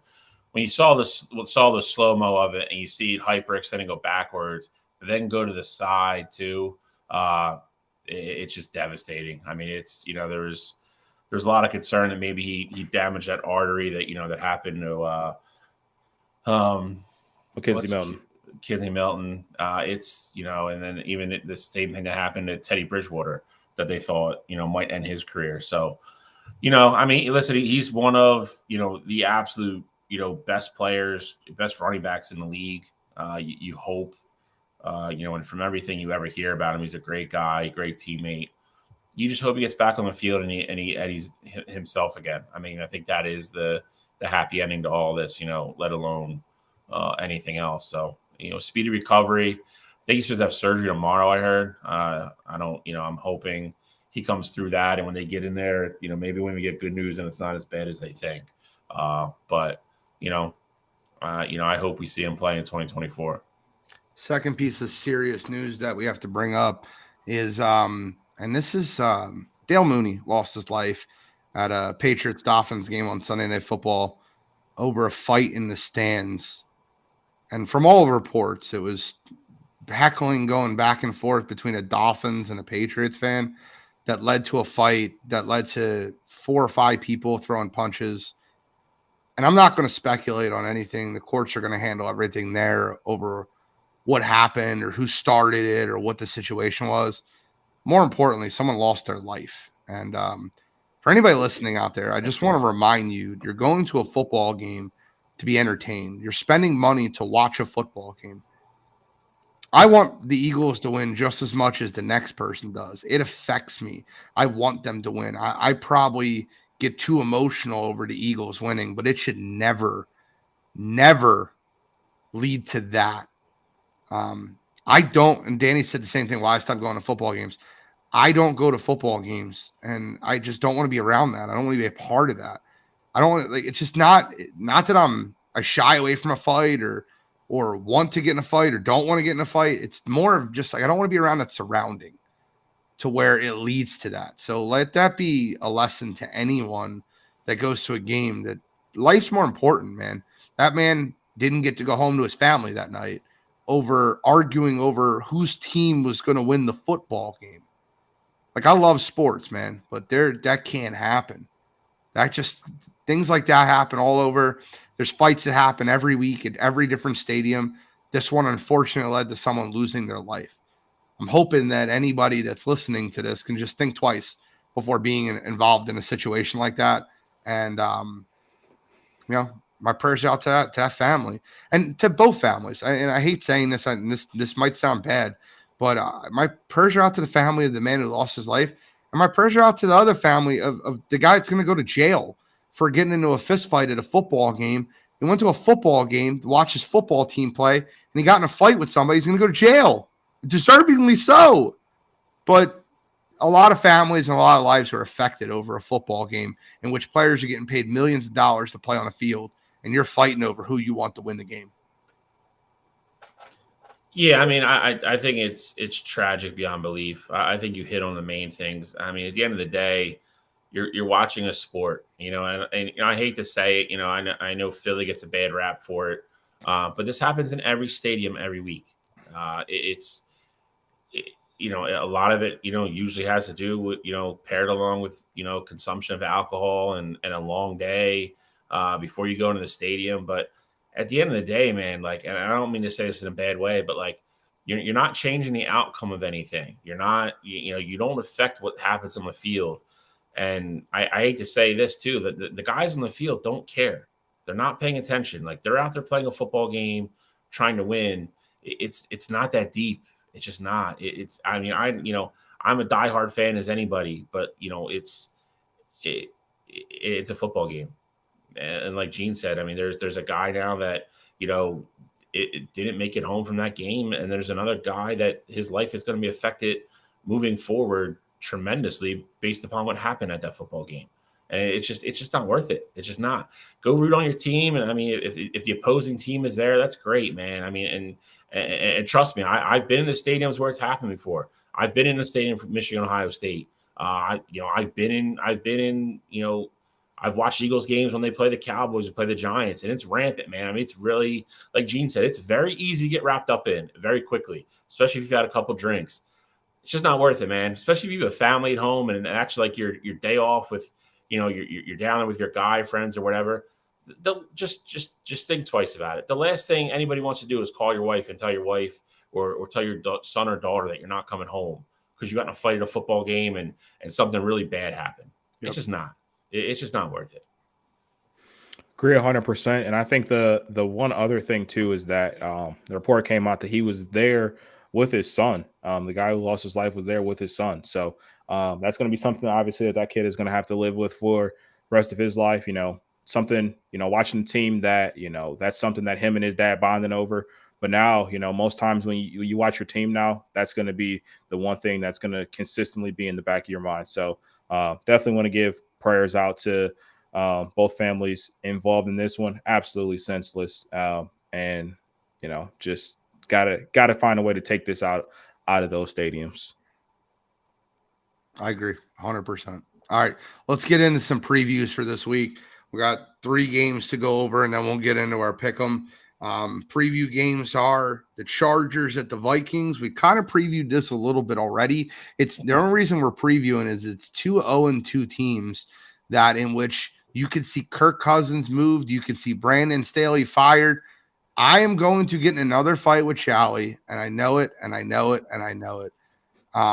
This is the second straight week. And listen, I am not saying the issues with the Los Angeles Chargers lay on the back of Justin Herbert. They do not. They lay on Brandon Staley. Brandon Staley is the issue. I'm going to ask the same question. It's 24-20. It's 24-21. The Chargers have the ball with an opportunity to win the football game. They drive down, couple good plays, and they get stalled out, and they lose the football game inevitably in overtime. Justin Herbert did not complete the passes that need to be completed in order to win the football game. Shally, is Justin Herbert not clutch? I mean, the sigh. I don't know how we go, like how you openly go from it's all on Staley or it's the defense this, but the conversation always ends up with us talking about Justin Herbert. We started with Brandon Staley. That was the 9% of the conversation. I'm asking a question. Here's the problem, right? If the Philadelphia Eagles would have lost that football game and Jalen Hurts had the ball in his hand at the end of the game, Philadelphia fans would be asking the same question.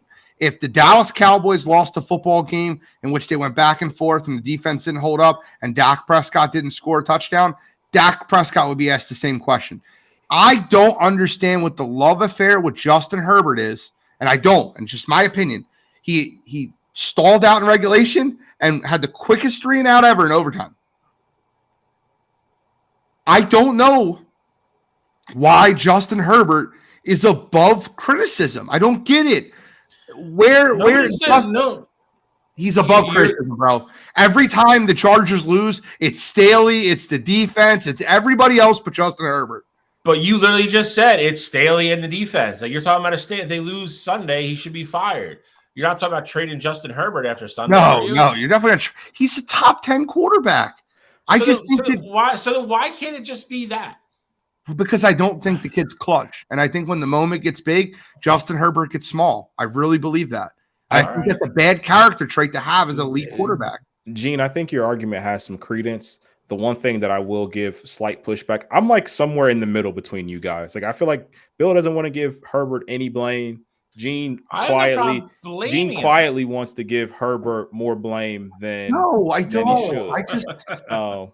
I'm just somewhere in the middle.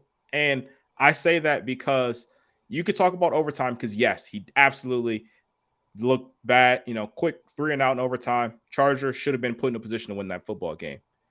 But let's also talk about that same game. They were down 24-21. He led the team down the field to get in field goal position and forced the game to overtime.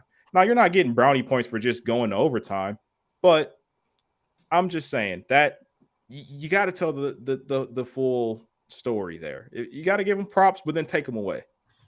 Joseph Jeffers is spot on. Is Herbert the modern day Romo? It's a million times better than Romo. I think that this game will be fun, and I've never watched a football game in which I'm rooting for both teams to lose because I want to see what happens. Why is Godfrey says I'm done? I don't know why he's done. Can you tell me why you're done? He's probably upset on borrowed time. What? He's probably upset about the Herbert comment being Romo. Oh, okay. That'd be my guess. But I want to understand. I want to watch both teams lose because I want Brandon Staley to get fired because I feel like that Justin Herbert has a different head coach. Things could be different.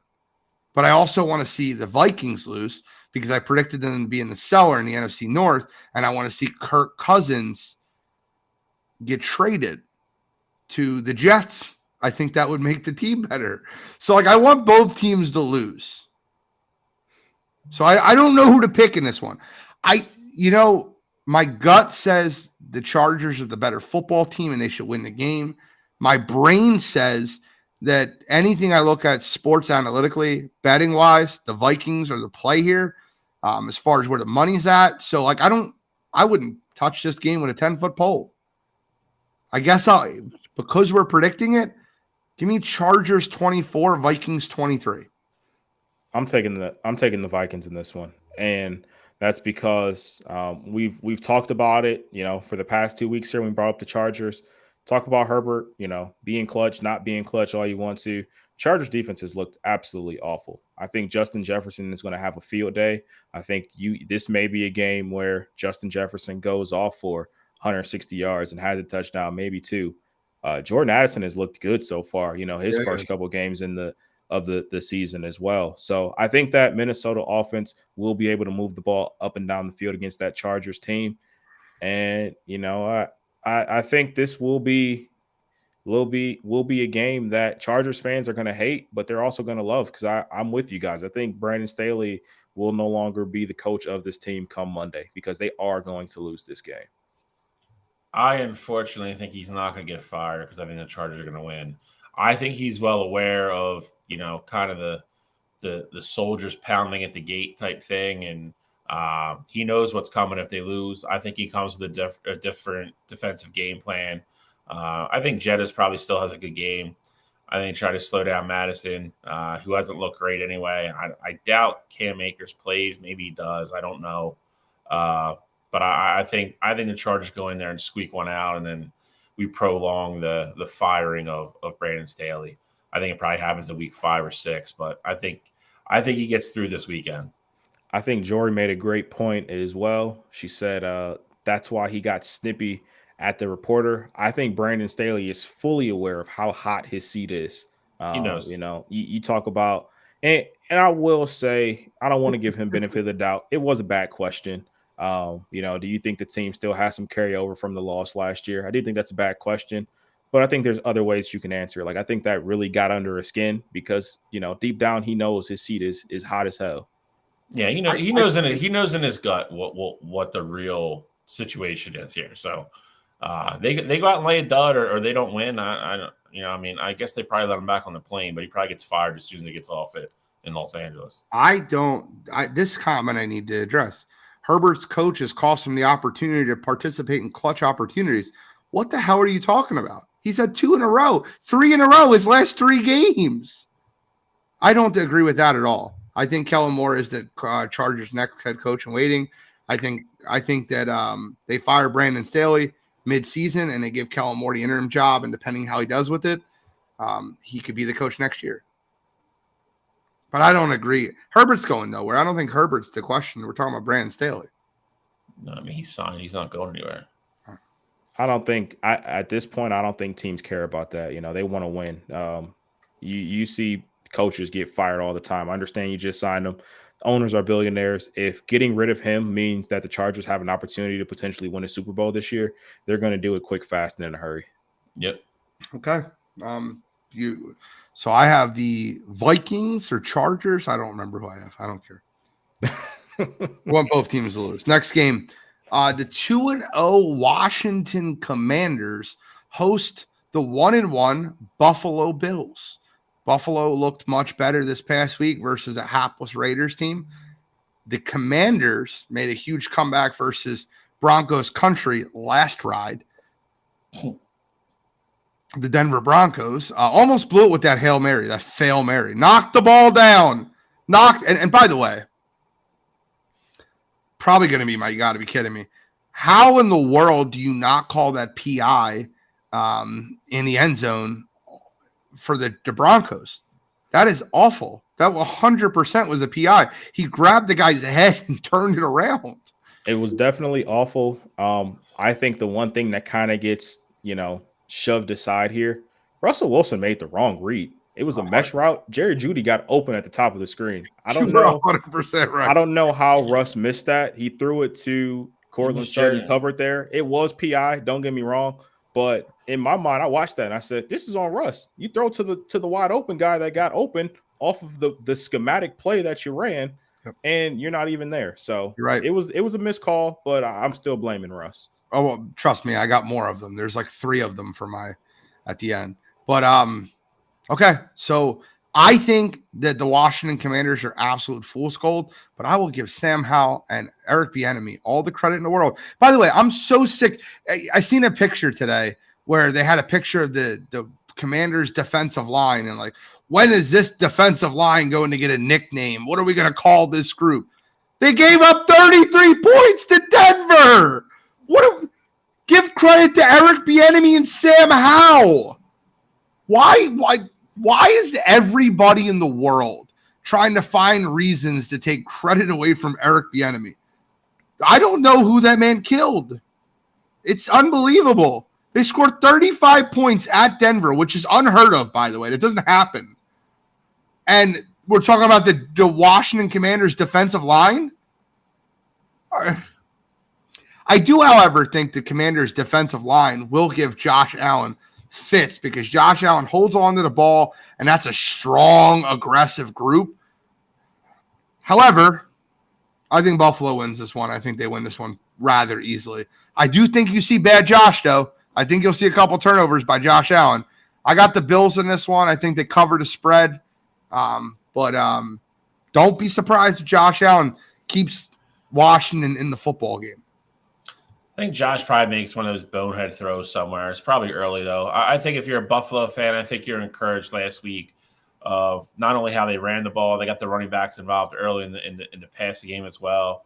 Gabe Davis had a big game. They put up 38 last week, and that was pretty much with Diggs not doing anything. So they really spread the ball around.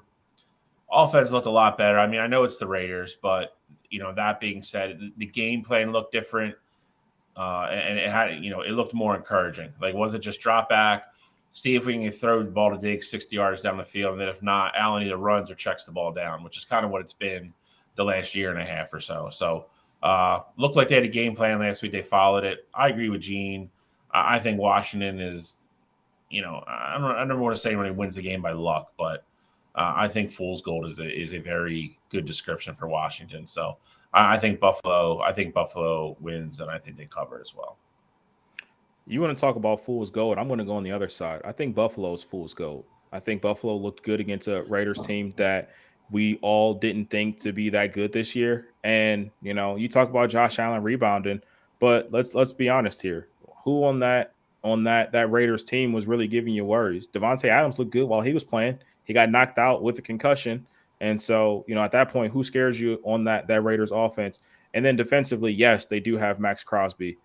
So definitely want to give credit to the Bills O-line keeping him in check. But I think this week when you have those four monsters on that defensive line going after Josh Allen, I think it will make him uncomfortable, and you are going to see those mistakes. Kyle Edwards said it best. Bad Josh is always ready to make an appearance. I think he makes that appearance this week. I think they're going to be breathing down his neck, and he's going to force some throws in some bad areas, and Washington's going to capitalize and take over the ball. So I think the rushing attack that you saw last week from Buffalo, I don't think that's going to be the case again. I don't think that's something that's going to be sustainable for them moving forward. I like Washington to steal the game here. I think this is one of those ugly games. I could easily see it being 24-21, something like that. I think Josh Allen has the ball late, and he throws a turnover, and Washington gets to sit on the ball. I love it. I love the bold prediction. I will say this. It was very refreshing to see the Buffalo Bills run the ball 33 times to non-Josh Allen running backs. Like Josh Allen ran the ball a couple of times. I'm deleting those. Started 32 times.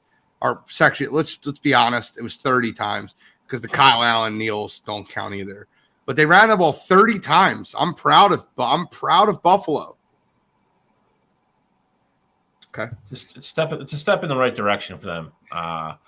I think you have it back in James Cook that I think is capable of keeping defenses honest if you give them enough opportunities, and that's what they have to do. I think somewhere along the way, somebody's got to get speak some kind of sense into somebody's head and be like, if we can run the ball effectively, we don't have to throw it 55 times.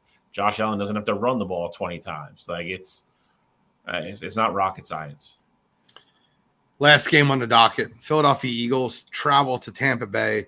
2-2-0 teams. We're not doing it just to be homers here. 2-2-0 teams, Baker Mayfield and the Tampa Bay Buccaneers as well. Listen, I got to give credit where credit is due. Go ahead, Control. I know you're ready. You're ready to give Baker some hate. No, I wasn't ready to give him hate. I was going to just ask, can I go first, get it out the way? But yes, go sir. ahead. Give Baker his roses. Go ahead. No, I got to give him his roses, man. 2 football games, 2-1. Not been turning the ball over. I haven't seen bad Baker this year. Todd Bowles' defense looks really good. The Buccaneers are looking pretty good. Monday Night Football in their house. They'll be shooting the cannons off. Go ahead, go first, Control. Yeah, I mean, Baker definitely. I'm going to give Baker a lot of credit for week 2. Week 1, I know he got the win.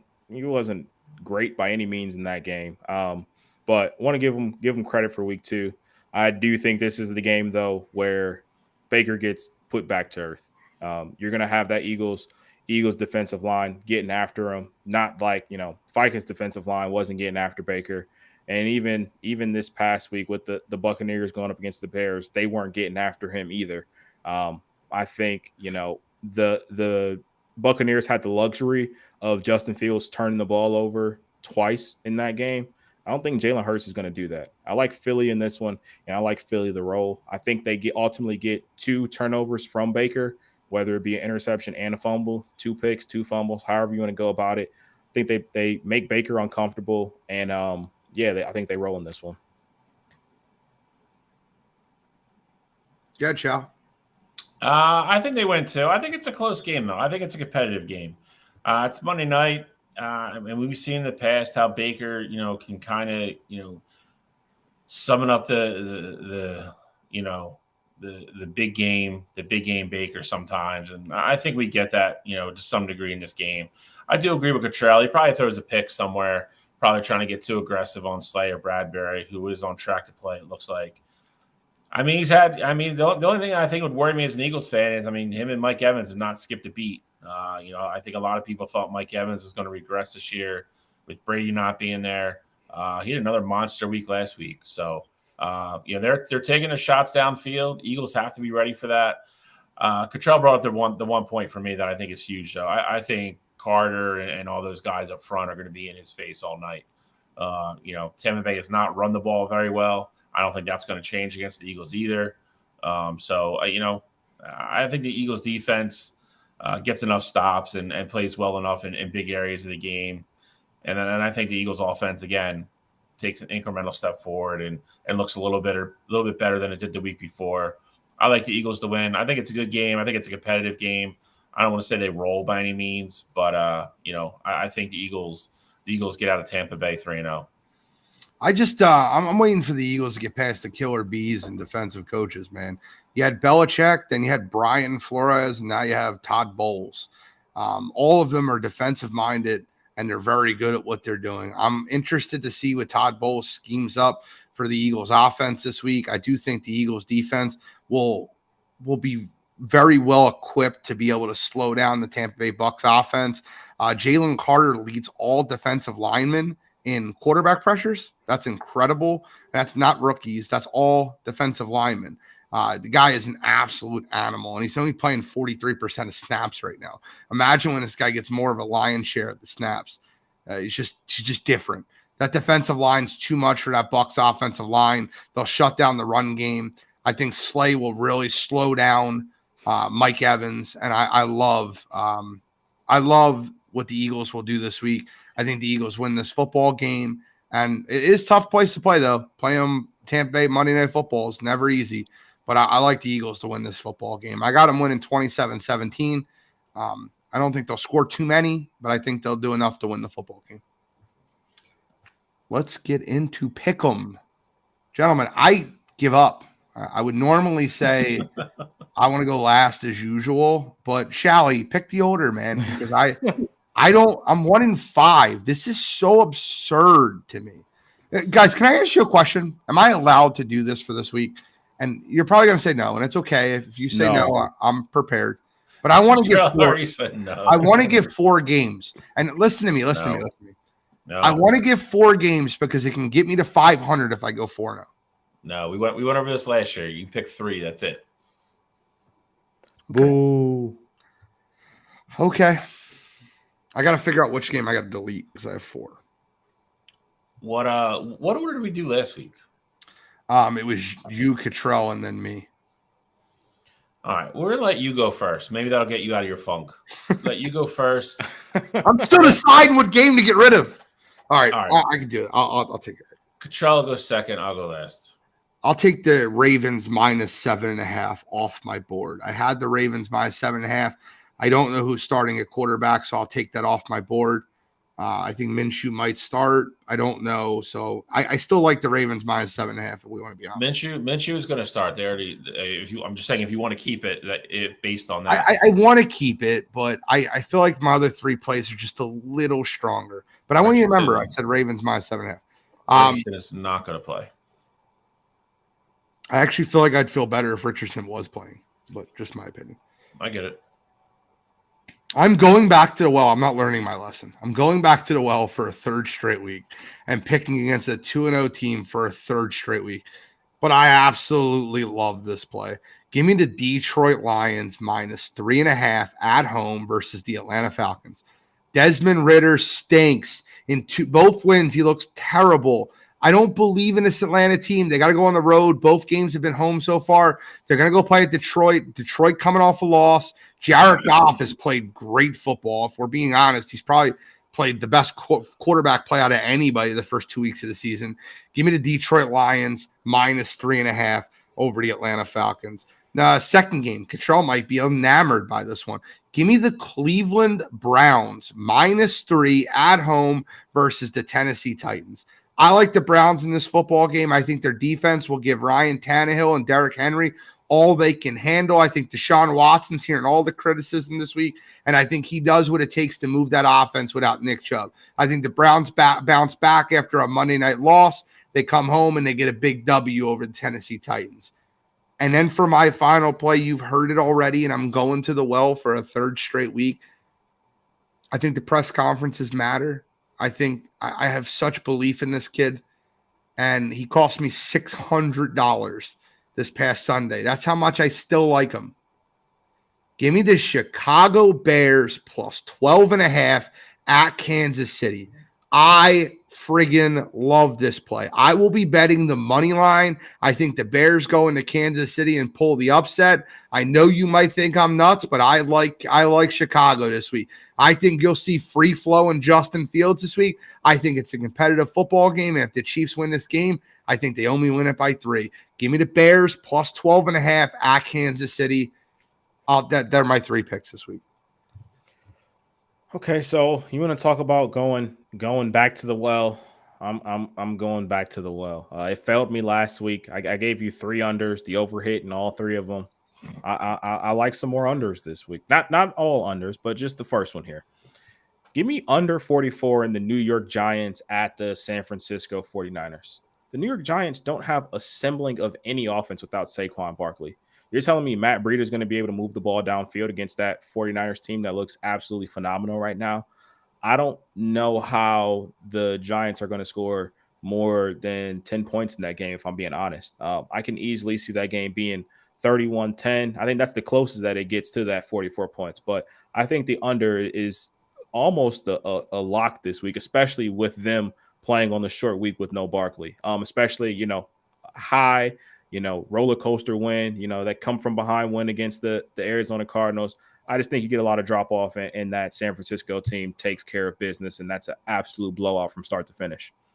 Second game, hate picking bad teams, but I for whatever reason, this is one that just stuck out to me. I'm taking the Jets plus 2.5 at home versus the New England Patriots. I don't know why. I really don't. Zach Wilson has not shown me anything to make me a believer in him.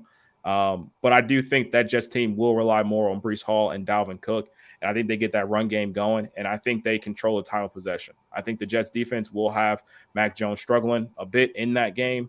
And so I ultimately think the Jets win that one. I think it's going to be a lower scoring affair, 17-13, something like that. Very similar to the Jets-Pats or Jets-Bills Monday night opener. But I think the Jets pull out a win in that one. So I'll take the Jets plus 2.5. And then my third game, I'm 100% in agreement with Gene on it. I have the Lions minus 3.5 against that Atlanta Falcons team. I get it. The Falcons are 2-0 at this point. Bijan Robinson has looked good. I think Dan Campbell knows that, and he's going to try and find a way to take Bijan Robinson out of the equation in that game. I think he's going to try and make Desmond Ridder beat him with his arm. You saw last week Geno Smith had some success. I don't see Desmond Ridder having that same success against that Detroit Lions secondary. I think Aiden is going to be able to pin his ears back, and he's going to make Desmond uncomfortable. I like the Lions to win that one. I think they win by at least a touchdown. Love them covering that 3.5. All right. So, I don't know when the last time this happened is, but I am also taking the Detroit Lions minus 3.5 at home for a lot of the reasons both these gentlemen already said. I like Detroit at home. I think Atlanta is finally up to play away from, the Mercedes-Benz Superdome. Atlanta is one of those teams that is night and day away from home. Always play tougher at home, even when they're not the best team. Not usually a good road team.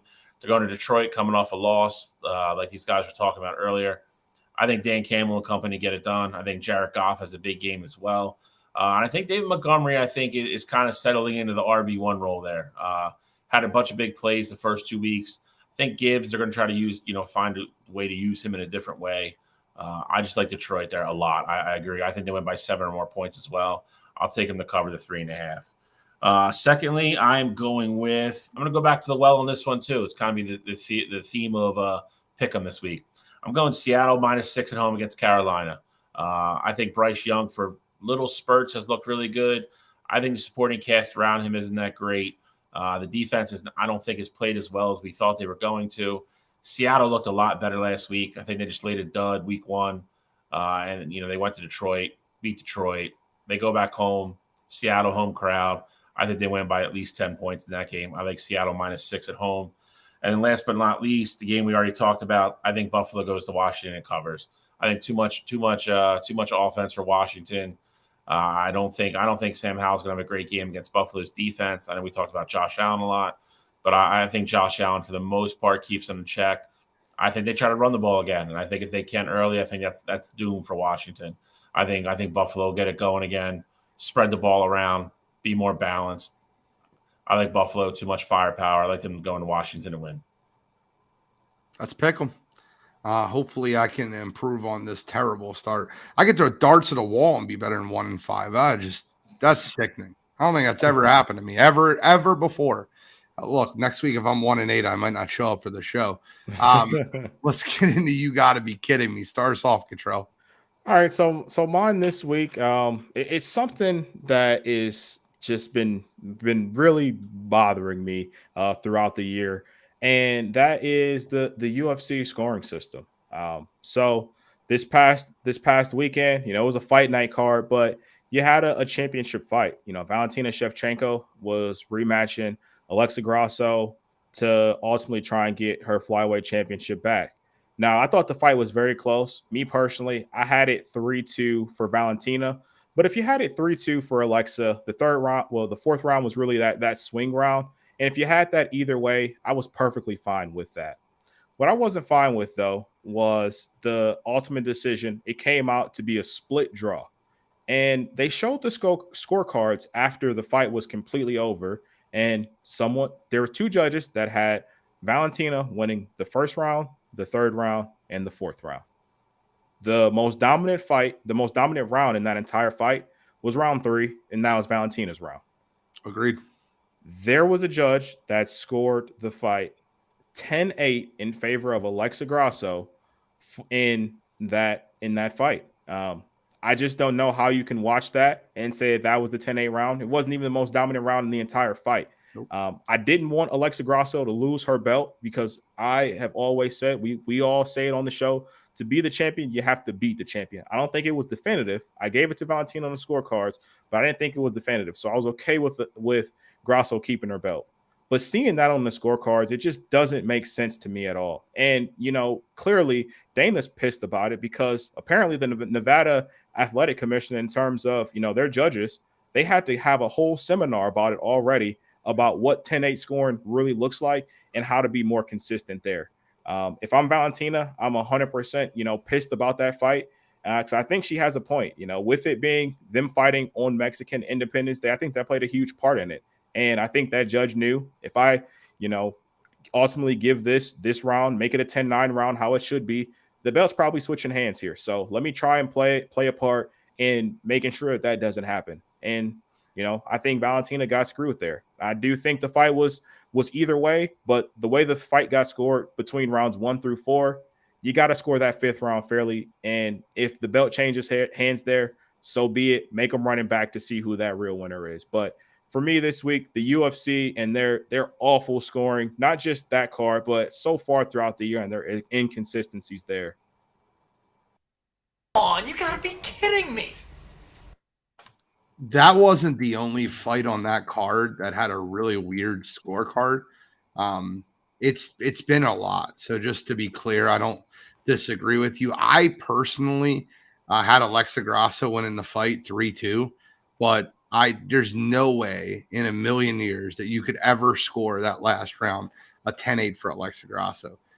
The fight that kind of, I guess, threw me through a loop was, I don't know if you've seen it, the Fernando Padilla versus Kyle Nelson fight. I missed it. Which I thought was a very good fight. Total strikes were 83-73. Significant strikes were 82-72. Everything was almost identical throughout the whole fight. I mean, they were super close. I think Fernando Padilla 100% won the first round. He did on 2 judges' scorecards. I think Kyle Nelson 100% won the second round. He did on all 3 scorecards. And then the third round was kind of debatable, but all 3 judges scored Kyle Nelson to win that third round. The issue I didn't have with that fight was not who won the fight. Kyle Nelson probably should have won the fight, but a 30-27 score in a round that was 100% dominated. That first round was dominated by Fernando Padilla, and I think it was an absolute disgrace that score, that fight looked like as a blowout, and it wasn't. Every significant strike The head strikes were 43-42. The body strikes were 19-17. Like it was a joke how that fight got scored. So I agree with you. Bill? I'm going to go with kind of a silly one this week. But at the same time, still kind of annoying. We've talked about, the NFL and the way they do things, in certain aspects of running the league and, how they don't necessarily have, the players' best interest in mind and all they care about is their money. So if anybody's watched the Kelsey special yet, Jason kind of let it slip that he wasn't given tickets for, his immediate family. He had to go out and purchase them and spend $50,000 of his own money. Now, Super Bowl ticket is one of the hardest tickets you can possibly get to any kind of event. Like it's not even close. I mean, it's a one-off special game every year. That being said, I think it's different than a situation where Jason Kelsey was trying to get 12 tickets and wanted them for free. He had to pay for his parents, who obviously you could have easily factored in, could have split with Travis because that's who he was playing. They were playing the Chiefs. To get his parents and his wife there, it cost them $50,000 to buy tickets because the NFL wouldn't give him tickets. Like that is just crazy to me. I think first and foremost, the players that are playing in this game should be able to have people there that matter to them, especially immediate family. Again, I don't think these guys should bring in entourages of 20 people and get free tickets. But that being said, the fact that the starting center, a future Hall of Famer, one of the leaders of the team, and one of the most, recognizable guys from the team, had to pay $50,000 for his wife and his parents to watch him play in the Super Bowl is ludicrous to me. The ticket policy has to get changed. It has to get changed. That's just nuts. So for me, NFL just, dropping the ball once again on something stupid. I'll go with them this week. Come on, you gotta be kidding me. I don't this is a tough one, but the NFL refs, and I listen, I'm gonna tell you something right now. Let me just first give credit to where credit is due to the NFL. There was obviously a meeting this offseason to call less flags. 100%. And that's what I want. I want there to be less flags in a football game. The flags are down like 27% year over year through 2 weeks, which I love that, right? I don't want to see zebras holding the game up for ticky-tack holding calls. It's not what we had this past week, though. There was 3 absolutely blatant. I mean, I don't know how you can't call them pass interference calls in football games this past week. The Denver Broncos had one with Cortland Sutton. The Cleveland Browns had one on the sideline. That was just absolutely egregious. Was that Amari Cooper that got absolutely destroyed on the sideline? Donovan Peoples-Jones? Yeah. It was so egregious and nothing got called. And these are on game-ending, game-clinching plays. You got to be better than that. You have to be better than that. And I don't want to go back to reviewing pass interference. That was annoying and it was terrible. Just make the obvious call when it's in front of you. To give them a compliment while still using them as my "you got to be kidding me" this week might be a "you got to be kidding me" in its own right. But multiple PIs down the stretch that were not called. Even the Thursday night one with the Philadelphia Eagles, in which A.J. Brown was 100% interfered with on a touchdown pass. Just 3 very egregious PI calls that weren't called. And for that, this week, they're my "you got to be kidding me." Come on, you gotta be kidding me. The one thing that I will say that I don't understand with the NFL is why can certain things get called in and they can fix it, and then other things they can't? Like, why can't you just make it a universal thing? Like when they call a catch on the field, they say it's a catch. The other coach doesn't necessarily need to challenge. They can be like, "Hey, New York called in. They said it was really a catch. We're going to just move the ball downfield." Like, I just don't understand why can't they do that with pass interference? Because I'm with you. It was annoying having coaches, challenge pass interference all game long, especially, ticky-tack calls, things like that, seeing it in slow motion and all that. But for the blatant ones, why can't New York just phone in and say, "Hey, you guys missed this one"? Or if there's a face mask, "Hey, You guys missed this one. I just I don't think get it. Godfrey makes a point, bro. All three of those PIs that were made, I'm not going to post it because of the curse, but all three of those PIs that were missed this past weekend were 1,000,000 times worse than what happened in the Super Bowl with James Bradbury. That's a very, very good point. So It's true. and that was called in the last play of the game in the Super Bowl. So that decided a Super Bowl game. But you don't want to decide a Monday Night Football game in week 2? The Bill Belichick challenge was awesome. Me and Audie were watching the game, and that was absolutely hilarious. He was like waiting until the ref got right there. He was like, "No, I want to throw this flag in your face." Like, it was so good. And then he got it wrong. Like, he didn't even get the call reversed. I will say this, even the Cole Strange replay, like, what was that? How do you overturn that? Like, there's just so many. And the question that I have, and I'm not trying to get too tinfoil hat here, is how much does Vegas have to play in these calls? I don't want to say that. I don't want to think that way. I had no money on the game. It really makes me believe that a phone call is being made from Vegas. Like, hey, we're going to not make that call. I don't know. Well, then you had the Rams kick the meaningless field goal out of nowhere. Bro, what was that about, man? McVay said it because somebody blatantly asked him in the post game. They were like, you went from not covering to covering, again, I don't know how much of a tinfoil hat you want to put on. I think those guys are more aware than they lead on, but they're not going to talk about it. Him saying I want to lead Matt Stafford to any unnecessary hit. Yeah. That's what he said. What? Need the ball then. Yeah. Run the ball. Yeah. It's yeah. I would have loved to see, what the how much Vegas won on that game after that field goal was kicked versus what they were probably going to lose. Because I guarantee you went in their favor. Just feels weird, right? Like, it feels weird.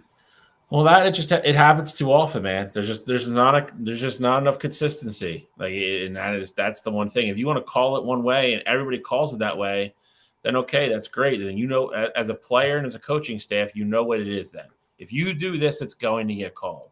But then it becomes okay. Well, DPJ almost gets pretty much, for lack of a better term, gets tackled and pushed out of bounds before the ball gets there.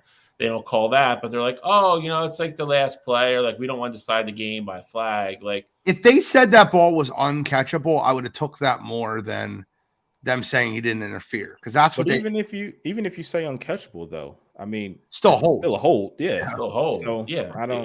That's what I mean. There's no consistency with it. No. Like, if you called holding on that play and gave them a 5-yard penalty and a new set of downs and allowed them to try to see if they can score, and you didn't, that's less of deciding the game than not making the call. And I hate to be on like Cottrell's side on this on Monday Night Football. Like, I didn't care who won the game. I had no money on the game at all. I just watched the game as a regular football fan. And just like I'm sure a lot of you guys watched that weren't Eagles and Chiefs fans, being like, why did we ruin the Super Bowl on a holding call? One of the greatest Super Bowls that was ever played, if I'm being honest. That Super Bowl was incredible. Even on the losing side, it was a great game. Yeah, it was a good game. Any final comments, gentlemen? I have one. Got nothing. Excited about this slate of games this week for college football. And then I think we are back with NFL next week with a good group of games. So it's kicking in the gear of that time of year that I absolutely love. You got that. You got baseball playoffs start next weekend. It's going to be and we got Ryder Cup. It's going to be interesting, but yeah, some fun stuff. Next week is a good week. Football and baseball playoff. It's about as good as it gets for me. All right. Well, I have one, and I know my family listens to the show, and this will be something a little bit personal.